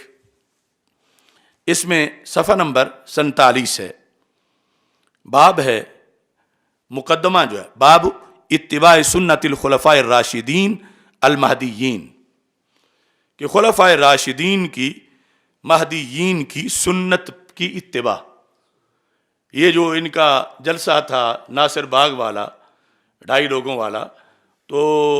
اس کے اندر بھی انہوں نے خرافات بکے تھے اہل سنت کے نظریے کے خلاف اور حدیث کے فنی حیثیت کے خلاف۔ یہاں پر سرکار فرماتے ہیں، یہ بھی خطبات ختم نبوت میں سے ہے، سرکار فرماتے ہیں سَتَرَوْنَ مِن بَعْدِي اخْتِلَافًا شَدِيدًا، میرے بعد تم شدید اختلاف دیکھو گے۔ اس واسطے اختلاف سے گھبرانا نہیں چاہیے، مٹانے کی کوشش کرنی چاہیے، لیکن یہ سر پکڑ کے بیٹھ جائیں کہ اختلاف ہو گیا ہے، لوگ خلاف ہو گئے ہیں، تو سرکار نے فرمایا یہ اختلاف ہونا ہے، ہاں تم کسی ناجائز اختلاف کا سبب نہ بنو، مگر حق بیان کرنے پر کوئی منہ موڑتا ہے تو حق والوں کا سیدھا مدینہ منورہ کی طرف ہے، اور کوئی موڑ کے کم کی طرف کر لیتا ہے تو اختلاف تو ہو گیا ہے۔ لیکن سرکار نے فرمایا کہ تم میرے بعد اختلاف دیکھو گے تو پھر کیا سہارا ہے ہمارا؟ سرکار فرماتے ہیں فَعَلَيْكُمْ بِسُنَّتِي، یہ لفظ بول کے کہ میرے بعد تم اختلاف دیکھو گے تو پھر فَعَلَيْكُمْ بِسُنَّتِي،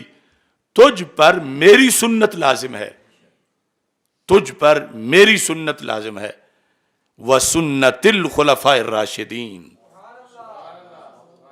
ان پہلے حصے میں تو مطلقاً پتہ چلا جو ہم احادیث بیان کر رہے ہیں کہ سنت ضروری کتنی ہے، شان اس کی کیا ہے فضائل سنت میں، اور ساتھ وَسُنَّتِ الْخُلَفَاءِ الرَّاشِدِينَ الْمَهْدِيِّينَ، جو خلفاء راشدین مہدیین کی سنت ہے وہ بھی تمہارے لیے لازم ہے. عدو علیہ بالنواجذ، نواجذ کے ساتھ اس کو پکا پکڑ لو. اب یہ بھی گھنٹوں کی بحث ہے. یہ جو آخری دانت ہیں یہ نواجذ ہیں، یعنی یہاں والی جو پکڑی ہوئی ہے وہ جو کوئی زور لگائے گا تو دانت بھی ساتھ ہی نکل جائیں گے اور چیز جلدی کوئی چھین لے گا. یہاں تک پکڑی ہوئی اس کے مقابلے میں کافی دیر نکال جائے گی، یعنی وہ مزید مضبوط پکڑی جاتی ہے. حالت کیا بن گئی ہے کہ ہاتھ باندھے گئے ہیں، ہاتھوں سے پکڑا ہوا تھا کہ ہم سنت کے اوپر عمل کریں گے، ہم سنت کے محافظ ہیں، ہم کسی کو سنت چھیننے نہیں دیں گے. سنت نبوی ہو یا سنت خلفائے راشدین، ظالم بڑھتے گئے یہاں تک کہ ہاتھ کاٹ دیے گئے یا ہاتھ باندھ دیے گئے. اب پیچھے اس رسی کو پکڑنے کا ایک ہی طریقہ ہے کہ اسے منہ سے پکڑ لیا جائے.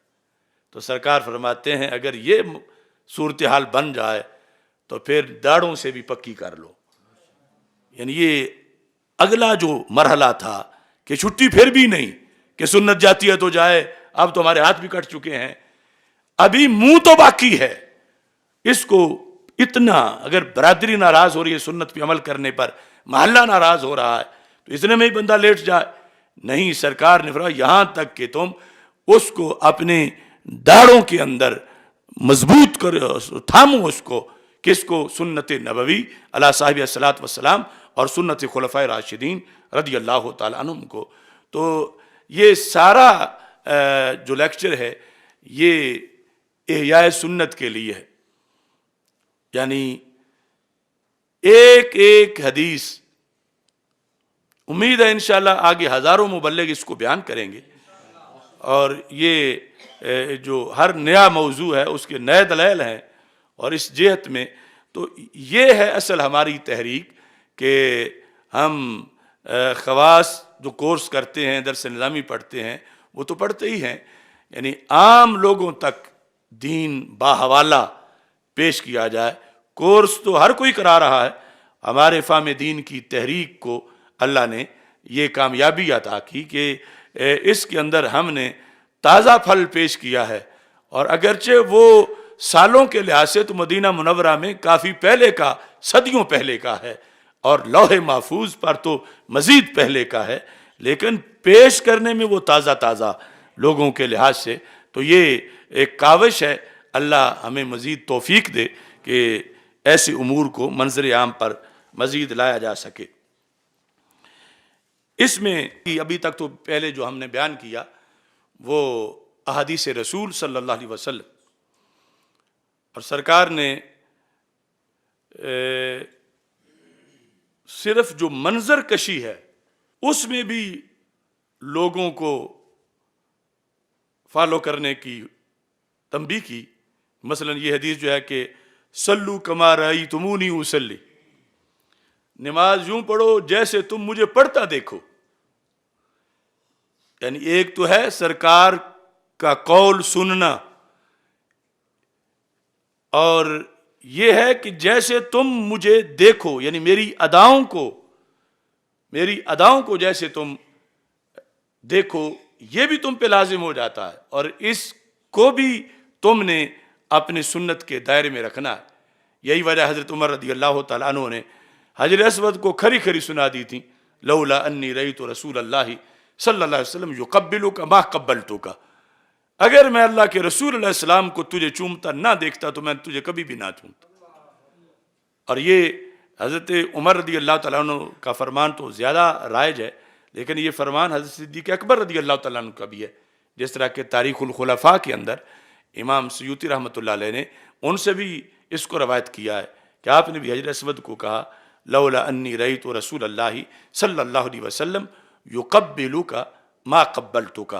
کہ سرکار نے کیا تو ہم تو اس سرکار کی ادا کے پیچھے ہیں، آپ نے چوما تو ہم بھی اس کو چوم رہے ہیں. امام سیوطی رحمۃ اللہ علیہ نے جو مفتاح الجنہ کے اندر ذکر کیا، اب وقت کا اختصار جو ہے وہ موضوع کو اصل میں کھلنے نہیں دے رہا، ابھی بات تو صحابہ کے موضوع کی ہے. صحابہ کرام رضی اللہ تعالی عنہم، حضرت عمر رضی اللہ تعالی عنہ کے پاس ایک شخص آیا ثقیف کا. فسألہ عن امرأ حاضت وقد کانت زارت البیت. اس نے کہا کہ ایک عورت نے باقی سب حج کر لیا ہے، طواف زیارت بھی کر لیا ہے فرض، لیکن طواف وداع رہتا ہے اور اس کو حیض آ گیا ہے. اب وہ عورت کیا کرے؟ چلی جائے واپس اپنے وطن یا رکے؟ الہا ان تنفرا، کیا اس کے لیے جائز ہے کہ وہ واپس چلی جائے قبل ان تطہرا، پاکی کا انتظار کیے بغیر؟ فقال لا، حضرت عمر رضی اللہ تعالیٰ نے فرمایا نہیں، وہ نہ جائے. اگرچہ بعد میں جو فقہی دلائل ہیں اس کے پیش نظر اور پھر خود جو اہل مدینہ کا عمل تھا حضرت زید کا جو بخاری شریف میں لکھا ہوا ہے، اور وہی پھر فقہ حنفی ہے کہ اس صورت میں جا سکتی ہے. لیکن حضرت عمر رضی اللہ تعالیٰ عنہ نے جواب دیا نہیں جا سکتی، یعنی ابھی واجب رہتا ہے، وہ کیسے چلی جائے؟ سقفی نے کہا ان رسول اللہ صلی اللہ علیہ وسلم افتانی فی مصر حاضی المرا بغیر ما افتیتا. کہ عمر، جو آپ فتویٰ دے رہے ہو، یہی بات تو میں نے رسول پاک صلی اللہ علیہ وسلم سے بھی پوچھی تھی، تو آپ نے تو تمہارے جواب کے برعکس جواب دیا تھا. یعنی اصل تو آپ کا جواب ہے، حضرت عمر برعکس بول رہے تھے. کہا کہ ما افتیتا، اس کے علاوہ جو آپ نے کہا کہ نہ جائے، یعنی سرکار نے تو فرمایا چلی جائے. یہ اس سقفی نے حضرت عمر رضی اللہ تعالیٰ عنہ سے کہا. اب اگلی ہماری دلیل ہے. فقام علیہ عمر، حضرت عمر رضی اللہ تعالیٰ عنہ اٹھ کے کھڑے ہو گئے. فضربہ بالدرہ، سائل کو کوڑوں سے مارا. کیوں؟ وہو یقول، ساتھ کوڑا مار کے یہ کہہ رہے تھے لما تستفتونی فی شیء افتى فیہ رسول اللہ صلی اللہ علیہ وسلم، کہ سرکار جب فرما دیں تو پھر اور کسی کی حیثیت پیچھے کیا ہے کہ اس سے پوچھا جائے. یعنی تم نے مجھ سے پوچھا کیوں ہے؟ مجھ تک تو یہ حدیث پہنچی نہیں، اور تو اتنا ظالم بن رہا ہے کہ تو نے خود سرکار سے پوچھا ہوا ہے اور پھر مجھ سے بھی پوچھ رہا. تو میرے نزدیک تو سزا کا مستحق ہے اس بیس پر کہ یہ جسارت تو نے کیوں کی. سرکار کے بعد تو بات ختم. جب رسول پاک صلی اللہ علیہ وسلم فتویٰ دے چکے تو یہ سنت ہے. اب اگرچہ خلفاء کی سنت بھی ہے مگر مخالفت میں تو نہیں، وہ تو مواقع اور ہیں. اور یہ حضرت عمر کا عشق ہے کہ اپنے آپ کو غلط قرار دے رہے ہیں کہ جواب میرا صحیح نہیں، تو اس پر کہ تم نے مجھے اس غلطی میں کیوں ڈالا. یہ نہیں فرمایا کہ نہیں سرکار ٹھیک ہے کہا لیکن میں یہ کہتا ہوں میں ڈٹ گیا ہوں، میں نے یہی کرنا ہے. آپ نے فرمایا سرکار نے فرمایا تو بات ختم. اب اس کے بعد تو پوچھنا بھی جرم ہے. ادھر منافق کی تو گردن بھی اتار دی تھی جس نے وہ سرکار سے فیصلہ کروا کے پھر فیصلہ دوسرا، اور لیکن یہاں آپ نے کوڑے مارے اور اس شخص سے یہ کہا کہ رسول اللہ صلی اللہ علیہ وسلم کی سنت کے بعد اور کسی کی کوئی گنجائش نہیں ہے. تابعین کہتے ہیں لیس احد الا یؤخذ من قولہ ویترک الا النبی صلی اللہ علیہ وسلم، کہ باقی سب کا یہ ہے کہ اس کا فلاں قول لیا جائے گا فلاں ترک کر دیا جائے گا. پھر سرکار کی ذات اللہ کے بعد وہ ہے کہ جن کا کوئی قول ترک نہیں کیا جائے گا. جب ثابت ہو گیا کہ سرکار کا قول ہے، واقع میں ثابت ہو جانے کے بعد وہ قول رسول صلی اللہ علیہ وسلم ہے. تو اب کوئی کہے کہ میری چوائس یہ ہے، میں یہ سوچتا ہوں، میں یہ پسند کرتا ہوں، تو مجاہد کہتے ہیں دنیا میں سرکار کے سوا اور تو یہ کہا جا سکتا ہے، لیکن رسول پاک صلی اللہ علیہ وسلم کی سنت کے لحاظ سے یہ مقام و مرتبہ نہایت اہم ہے. ایسے ہی حضرت عمران بن حسین رضی اللہ تعالی عنہ آپ سے یہ جب کسی نے سوال کیا صحابی سے، آپ بیٹھے تھے، یہ ہم تفصیلاً پہلے پچھلے سال کے موضوعات میں اس کو بیان کر چکے ہیں کہ ایک شخص جو ہے وہ لوگوں سے بحث کر رہا تھا اور کہہ رہا تھا لا تحدثونا الا بالقرآن، مجھے صرف قرآن سے دلیل دو. یہ وہ جھگڑا کر رہا تھا، اور صحابی رسول صلی اللہ علیہ وسلم حضرت عمران بن حسین آپ بیٹھے ہوئے تھے، وہ یہ جھگڑا کر رہا تھا، مجھے تو بتانا، صرف قرآن بتا. تو آپ نے فرمایا ادنو، ذرا اس کو میرے قریب کرو، تو میرے قریب ہو جا. جب وہ قریب ہوا تو آپ نے فرمایا ارائیت لو وکلت انت واصحابک الی القرآن، اگر تو اور تیرے دوسرے دوست جو اس فکر پر ہیں، اگر تمہیں صرف قرآن کے سپرد کر دیا جائے، تم جو اور کو کہتے ہو ضرورت ہی نہیں، تو پھر کہتے ہیں اکنت تجد فیہ صلاۃ الظہر اربعہ، تو مجھے قرآن سے زور کی 4 رکعتیں دکھاؤ گے؟ حضرت عمران بن حسین نے اس سے کہا وصلاۃ العصر اربعہ، کیا قرآن سے عصر کی 4 رکعتیں دکھاؤ گے؟ والمغرب ثلاثہ، کیا مغرب سے 3 رکعتیں مغرب کی قرآن سے دکھاؤ گے؟ وتقرأ فی سنتین، اور یہ مجھے دکھاؤ گے کہ 4 کی پہلی 2 رکعتوں میں جو ہے وہ فاتحہ کے ساتھ سورت بھی ملانی ہے، قرات فرض ہے، اور باقی میں قرات فرض نہیں، کیا یہ مجھے تم بتاؤ گے؟ لو وکلت انت واصحابک الی القرآن اکنت تجد الطواف بالبیت 7، کیا قرآن سے مجھے طواف کے 7 چکر دکھاؤ گے؟ والطواف بالصفا والمروہ، اور صفا مروہ کے 7 چکر دکھاؤ گے؟ اور پھر چکروں میں جو فرق ہے، چونکہ طواف کعبے کا وہ پورا چکر ہے اور صفا مروہ کا وہ سنگل ہے، تو اس طرح کر کے آپ نے اس کو مبہوت کیا. ہن بو لگو. دوسری جگہ یہ حدیث ہے تو اس میں مزید تفصیل ہے کہ زکوٰۃ تو ہے، لیکن کیا بکریوں کی ذکر ہے کہ کتنی دینی ہے، یا کتنی بکریوں میں سے دینی ہے، اونٹوں کی کتنی دینی ہے، سونے کی کیسے دینی ہے. یعنی اس طرح آپ نے اس غیر مقلد کو اچھی طرح جھنجھوڑا اور منکر سنت کو اچھی طرح جھنجھوڑا. تو اس کے بعد آپ نے فرمایا خذوا عنا فإنکم واللہ ان لم تفعلوا لتدلن او لا تدلن، فرمایا ہم صحابہ سے لے لو، یہ ہم بتائیں گے کہ رکعتیں مغرب کی کتنی ہیں، سرکار کا دین ہمارے پاس ہے. یعنی ہم سنت کے راوی ہیں، وارث ہیں، ہم سے لے لو. ہم نہ ہوں تو کون تجھے بتائے طواف کیسے کرنا، نماز کیسے پڑھنی ہے، قرات کیسے کرنی ہے. تو یعنی وہ جو رسول پاک صلی اللہ علیہ وسلم کی سنت کی ایک حجیت ہے وہ بھی بیان کر دی کہ اس کے بغیر تو قرآن پہ عمل ہی نہیں کر سکتے. صرف صلاۃ قرآن سے پڑھ کے اگلا کہاں سے پڑھو گے، صرف طواف قرآن سے پڑھ کے اگلا کہاں سے پڑھو گے. اور ساتھ پھر یہ ہے کہ اگر کوئی سرکار کے بعد ڈائریکٹ ہونا چاہتا ہے،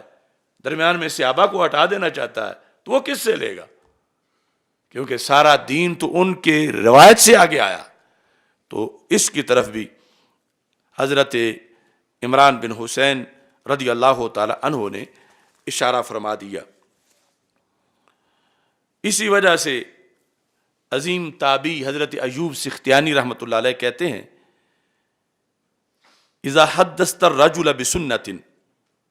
کہ جب تم کسی کو حدیث سناؤ کہ یہ چیز حدیث میں ہے، وہ آگے سے کہے دعنا من ھذا، چھوڑو اس حدیث کو، معاذ اللہ، وانبئنا عن القرآن، مجھے قرآن سے حوالہ دو، قرآن بتاؤ. ایک تو یہ نا علم میں اضافے کے لیے کہ حدیث سے ثابت ہے میں مان گیا ہوں تو قرآن سے بھی اس کی کوئی دلیل ڈھونڈ، وہ علیحدہ بات ہے. وہ حدیث کو ریجیکٹ کرتا ہے، چھوڑو اس کو، بس صرف قرآن سے مجھے دلیل دو. تو کہتے ہیں فَعْلَمْ أَنَّهُ دَالٌ، پھر جان لو کہ وہ گمراہ بندہ ہے. یعنی یہ عظیم تابعی حضرت ایوب سختیانی، اس کو بھی امام سیوطی نے اپنی کتاب کے صفحہ نمبر 41 پہ اس کو ذکر کیا ہے۔ اور حضرت مولا علی رضی اللہ تعالی عنہ نے جب حضرت عبداللہ بن عباس رضی اللہ تعالی عنہ کو بھیجا تھا خوارج کے مقابلے میں مناظرہ کرنے کے لیے، یہ ہر جو طبقہ ہے ان کو پکڑنے کا ایک گر ہوتا ہے، اگرچہ ویسے تو کئی گر ہیں لیکن خاص راز ہوتے ہیں۔ طبقات ابن سعد میں ہے کہ حضرت عبداللہ بن عباس رضی اللہ تعالی عنہ، چونکہ آپ نے مناظرہ کیا تھا عراق میں خوارج کے ساتھ، ہرورہ بستی جو ان کی تھی، تو آپ نے طریقہ بتایا کہ مناظرہ کرنا کیسے ہے خوارج سے۔ اور یہ آج ہمارے لیے بھی ہدایت ہے کہ خوارج سے مناظرہ کرتے ہوئے یہ چیز ضرور پیش نظر رکھنی ہے۔ کیا؟ اذهب الیہم فخاصمہم، جاؤ ان سے مخاصمت، علمی مخاصمت کرو، یعنی مناظرہ کرو۔ اور فرمایا کہ وَلَا تُحَاجُّهُمْ حَاجَجَ يُحَاجِجُ، حجت پیش کرنا۔ الم تر الی الذی حاج ابراہیم فی ربہ، وہ ہے بالقرآن کا، ان کے سامنے قرآن کی دلیلیں نہیں دینی، خوارج کے سامنے قرآن کی آیتیں نہیں پڑھنی، کیونکہ ان الحکم الا للہ ہر طرف وہ پڑھتے پھر رہے ہیں۔ کیوں؟ کہا فإنہ ذو وجوہ، قرآن کے ایک لفظ کے کئی معنی ہوتے ہیں، یعنی وہ کوئی معنی لے کر نکل جائیں گے کہ تم یہ کہہ رہے ہو لیکن دوسرا معنی یہ ہے۔ خوارج خصوصی طور پر ان کے لحاظ سے فرمایا کہ ان کے سامنے قرآن سے دلیلیں نہ دینا، کیسے بات کرنا؟ خاصمہم بالسنت، خوارج سے بحث میں سنت کو مقدم کرنا، یعنی قرآن سے دلیل دینی پڑے تو وہ بعد میں اصل ان کو سنت سے رگڑا دینا، یعنی وہ سنت نے معین کر دیا ہے معنی، سنت میں وہ چیز معین ہو چکی ہے، یہاں اتنی وجوہ نہیں جتنی قرآن میں ہے، یعنی وہاں ان کو بھاگنے کی گنجائش مل سکتی ہے کہ ان کے نظریہ اس طرح قرآن سے جڑے ہوئے ہیں گمراہ، مگر وہ جس طرح حضرت یزید الفقیر والی وہ بات ہے، یا یہ گر تھے پیچھے اکابر کے کہ انہیں اس میں کچھ چھوٹ مل سکتی ہے، نرمی مل سکتی ہے کہ شاید کچھ وقت لڑنے میں گزار دیں، اگر فوراً ان کو جو ہے وہ الٹا کرنا ہے تو پھر ان سے بات کرتے ہوئے سنت سے بات کرو۔ فخاصمہم بالسنہ، سنت کے ساتھ۔ اور ادھر روافض اس لیے دشمن ہے، وہاں سنت اس لیے لازم ہے کہ وہ سنت مانتے نہیں۔ خوارج کے سامنے سنت اس لیے ہے کہ یہ سنت کی وجہ سے گرفتار ہو سکتے ہیں، یعنی قرآن کی وجوہ میں یہ مچھلی کی صورت اختیار کر لیتے ہیں، جب مچھلی کو پکڑا جاتا ہے تو جس طرح وہ نکل جاتی ہے ادھر ادھر، تو اگرچہ قرآن غالب دلیل ہے مگر اس میں محنت زیادہ کرنی پڑے گی خوارج کے مقابلے میں، اور خوارج کے لحاظ سے خصوصی طور پر یہ کہا کہ سنت کے ذریعے ان کے ساتھ بحث کرو۔ تو فضائل سنت کا یہ ایک منظر آپ حضرات کے سامنے بندہ ناچیز نے پیش کیا، اور حالات حاضرہ میں سنت کے اس موضوع کے لحاظ سے یہ پیغام دینا چاہتا ہوں۔ حکومت کا ٹولہ جو ہے وہ خوش بڑا ہے اور عمران خان مبارک دے رہا ہے قوم کو، اور اپوزیشن وہ سکتے میں ہے، افسردہ ہے، افسوس بڑا ہے، اور تیسرے نمبر پہ قوم ہے جس کو پتہ نہیں کہ خوش ہونا ہے یا ناخوش ہونا ہے، اور یہ تینوں کی حالت ہی بڑی قابل رحم ہے۔ آج تک تم نے ایسا بھی دیکھا کہ جس بندے کی اپنی حکومت جا رہی ہو اور وہ خوشی بنا رہا کہ میں وزیر اعظم نہیں رہا، مبارک ہو، میری حکومت ختم ہو گئی، مبارک ہو، مٹھائیاں باندھی جا رہی ہیں۔ لوگ دلائل تلاش کرتے ہیں کہ فلاں بندہ احمق کیوں ہے، تو ایک بڑی دلیل اس احمق ہونے کی عمران خان کی یہ ہے، یا پی ٹی آئی سارا جو ٹبر ہے، اور دوسری طرف جو جانور باندھے ہوئے ہیں اکٹھے۔ اب بھائی تمہارا مقصد تھا کہ تم اس کو کہتے ہو بھگانا ہے، ہم نے پارلیمنٹ سے بھگانا ہے، تو جب وہ بھاگ گیا ہے تمہیں اس پر خوشی کیوں نہیں ہے؟ یعنی جب تم 3 سالوں سے کافی دیر سے کہ اس کا راج ختم ہو، یہ بھاگ جائے، مگرو لوے، تو آج تمہیں تو جشن منانا چاہیے تھا۔ تو تصویر دکھائے گی کہ سارے اس طرح جو ہیں وہ پی ٹی آئی والے پارلیمنٹ کے اندر نعرے لگا رہے ہیں اس وقت، اور یہ سارے جو ہیں ان پر مرگ طاری ہے کہ اب ان کی یہ افسردگی ان کی حماقت کی دلیل ہے کہ اگر کوئی پوچھے کہ یہ سارا ٹولہ پاگل کیوں ہے تو ان کو یہ بتاؤ کہ یہ موقع دیکھو، ان کو اپنی خوشی کے موقع کی خبر نہیں، یہ پاگل نہیں تو اور کیا ہے۔ اور قوم بیچاری پر اللہ رحم کرے، انہیں یہ پتہ ہی نہیں، الا ماشاء اللہ، شاید تاریخ میں کبھی ایسا موقع پہلے گزرا ہو۔ تو وجہ یہ ہے کہ وہ حکومت سے بھاگتا ہوا بھی خوش ہے کہ اس نے ایک نیا فراڈ کر لیا ہے۔ کیا وہ اپنے فراڈ میں کامیاب ہو گیا ہے کہ ایک اس نے بیانیہ بنا لیا ہے کہ میں بڑا پاپولر لیڈر ہوں امت مسلمہ کا، اور امریکہ کو بڑا کھٹکتا ہوں، اور امریکہ میرا دشمن ہے، اور امریکہ میرے خلاف سازش کر رہا ہے، اور پوری مسلم امہ میرے پیچھے آ جائے چونکہ میں امریکہ مخالف ہوں۔ یہ اس نے لوگوں کو ایک بیانیہ دیا ہوا ہے جو اپنی جگہ غلط ہے، لیکن وہ خوش ہے کہ چلو اقتدار چلا بھی گیا، لیکن اب میں جلسے کروں گا، میں نئے سرے سے لوگوں کو بے وقوف بناؤں گا، میں پھر سے لوگوں کو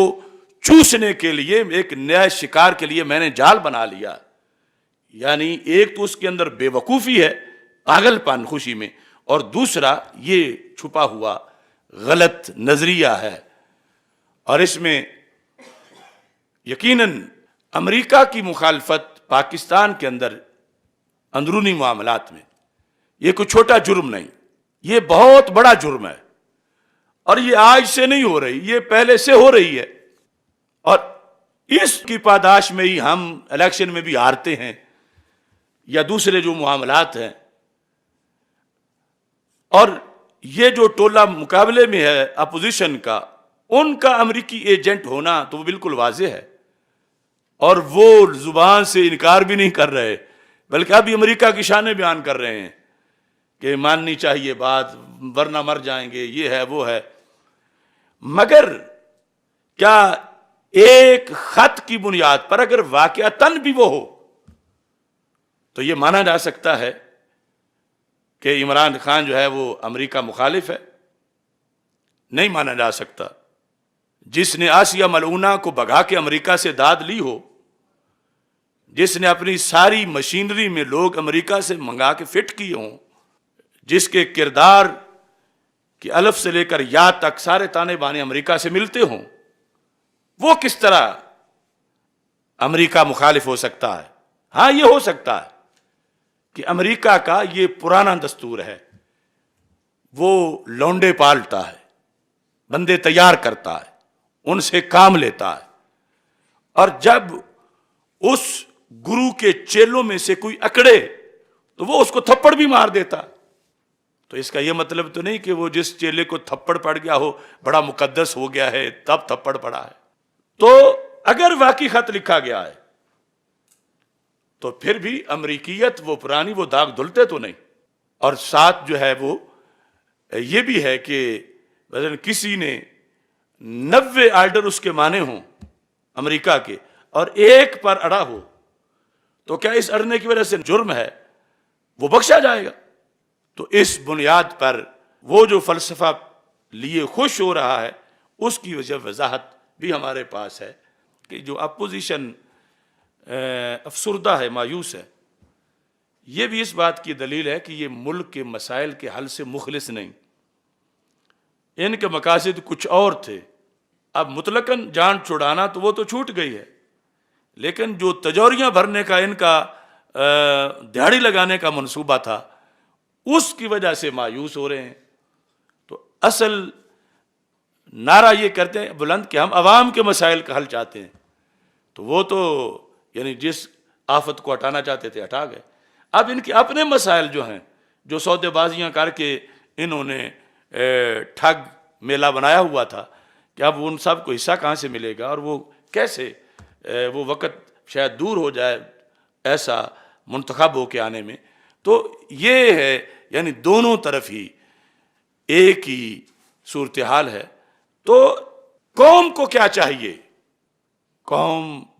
میں جو پیش کر رہا ہوں کہ یہ جو پہلے دن سے ہم ابھی منتخب بھی نہیں ہوا تھا تو ہم اس کے خلاف بول رہے تھے،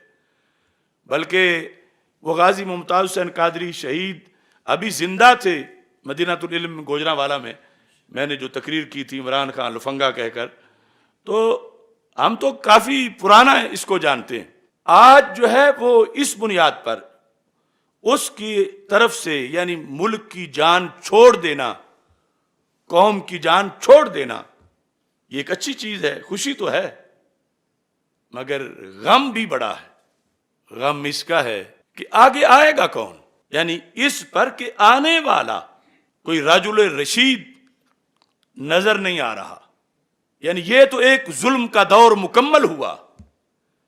اسلام دشمنی کا دور مکمل ہوا، کرپشن کے حملوں کا دور مکمل ہوا، عوام کو نچوڑنے اور بے تحاشا مہنگائی کا دور مکمل ہوا. خوشی تو تب ہے کہ اب کوئی بندے کا پتر آ کے بیٹھے، لیکن دور تک لگی ہوئی لائن میں ہمیں کوئی ایسا نظر ہی نہیں آ رہا. یعنی جو لائن میں آگے آگے منہ کر رہے ہیں پھر آنے کے لیے، یہ افسوس ہے. یعنی کوئی نہ یہ کہے کہ جلالی صاحب کو بھی اس کے جانے پر افسوس ہے، مجھے اگلے کسی کے صحیح آنے والے کے کوئی توقع نہ ہونا کہ کون آئے گا، کہ اگلا اس سے بھی بڑا آئے گا ظالم. حالات مزید معاذ اللہ خراب ہو جائیں گے، اس سے تو جان چھوٹی. لیکن آگے کیا قوم کی تیاری ہے؟ کیا قوم کو ہوش آ گیا ہے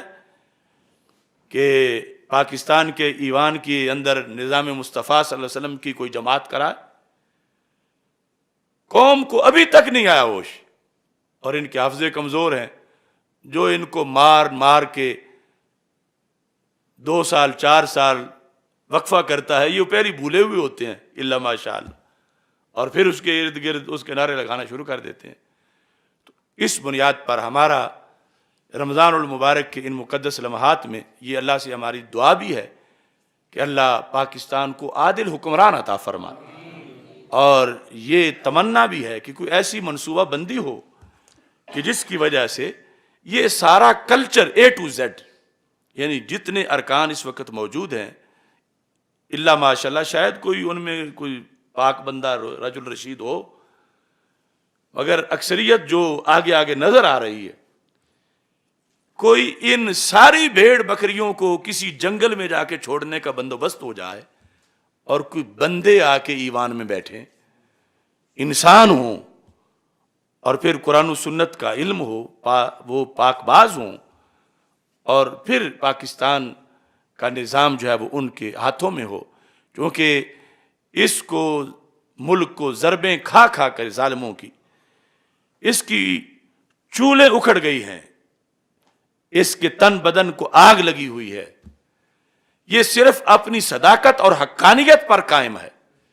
اس کو مٹانے میں ظالموں نے کوئی کمی نہیں کی. تو اللہ کوئی ایسا عادل صالح حکمران دے کہ جس سے پاکستان کے مسائل حل ہوں، اور پاکستان امت مسلمہ میں قیادت کر سکے، اور ایک اسلام کا بہت بڑا قلعہ ہو. آج اس موقع پر ہمارے علامہ قمر عباس جلالی، ان کا نونہال فرزند محمد احمد رضا کل جاں بحق ہوا. میں دعا کرتا ہوں کہ اللہ اسے اپنے والدین کے لیے اجر بنائے، فرت بنائے، ذخر بنائے. اللہ تعالی والدین کو صبر کی توفیق عطا فرمائے. وہ ان کا ایک ہی بیٹا تھا، بڑا پیارا سا. ایسے ہی موقع کے لیے وہ حدیث ہے بیضاوی شریف میں کہ جب روح قبض کر کے فرشتے اللہ کے دربار میں پہنچتے ہیں، اللہ فرماتا اقبضتم ولد عبدی، کیا تم نے میرے بندے کے بیٹے کو فوت کر دیا؟ فرشتے کہتے ہیں نعم. اللہ فرماتا اقبضتم ثمرۃ فؤادہ، کیا اس کے دل کا پھل تم نے توڑ لیا؟ فرشتے کہتے ہیں ہاں. تو اللہ فرماتا ہے ماذا قال عبدی، ایسی حالت میں بتاؤ میرا بندہ کیا کہہ رہا تھا. حالانکہ رب جانتا ہے، خود سن رہا ہے. تو فرشتے کہتے ہیں حامدہ کا وسترجع، اے اللہ بڑا صبر کا پہاڑ نکلا تیرا بندہ. وہ اپنے اتنے پیارے بیٹے کی وفات پر بھی الحمدللہ کہہ رہا تھا، انا للہ و انا الیہ راجعون پڑھ رہا تھا. تو اللہ تعالیٰ فرماتا ابنوا لہ بیتا فی الجنہ، کہ اس کے لیے جنت میں ایک نیا گھر بناؤ. وسموہ بیت الحمد، اس کو اوپر بیت الحمد کیا بورڈ لگا دو، اسے بیت الحمد کہو، کہ یہ بچے کی وفات پر حمد کرنے کی وجہ سے اللہ نے اس شخص کو عطا کیا ہے. تو اللہ تعالیٰ ان کو صبر کی توفیق دے، اور ہم سب یہ دعا کرتے ہیں اللہ کے خزانوں میں کوئی کمی نہیں، اللہ ان کو اس فرزند کا نعم البدل عطا فرمائے. اللہ تبارک و تعالیٰ اپنے فضل و کرم سے ان کو مالا مال فرمائے. الحمدللہ رب العالمین والعاقبۃ للمتقین والصلاة والسلام علی رسولہ الکریم. استغفر اللہ لا الہ الا اللہ وحدہ لا شریک لہ لہ الملک ولہ الحمد وہو علی کل شیء قدیر. وصلی اللہ تعالی علی حبیبی خیر خلقہ سیدنا مولانا محمد وعلیہ وسلم.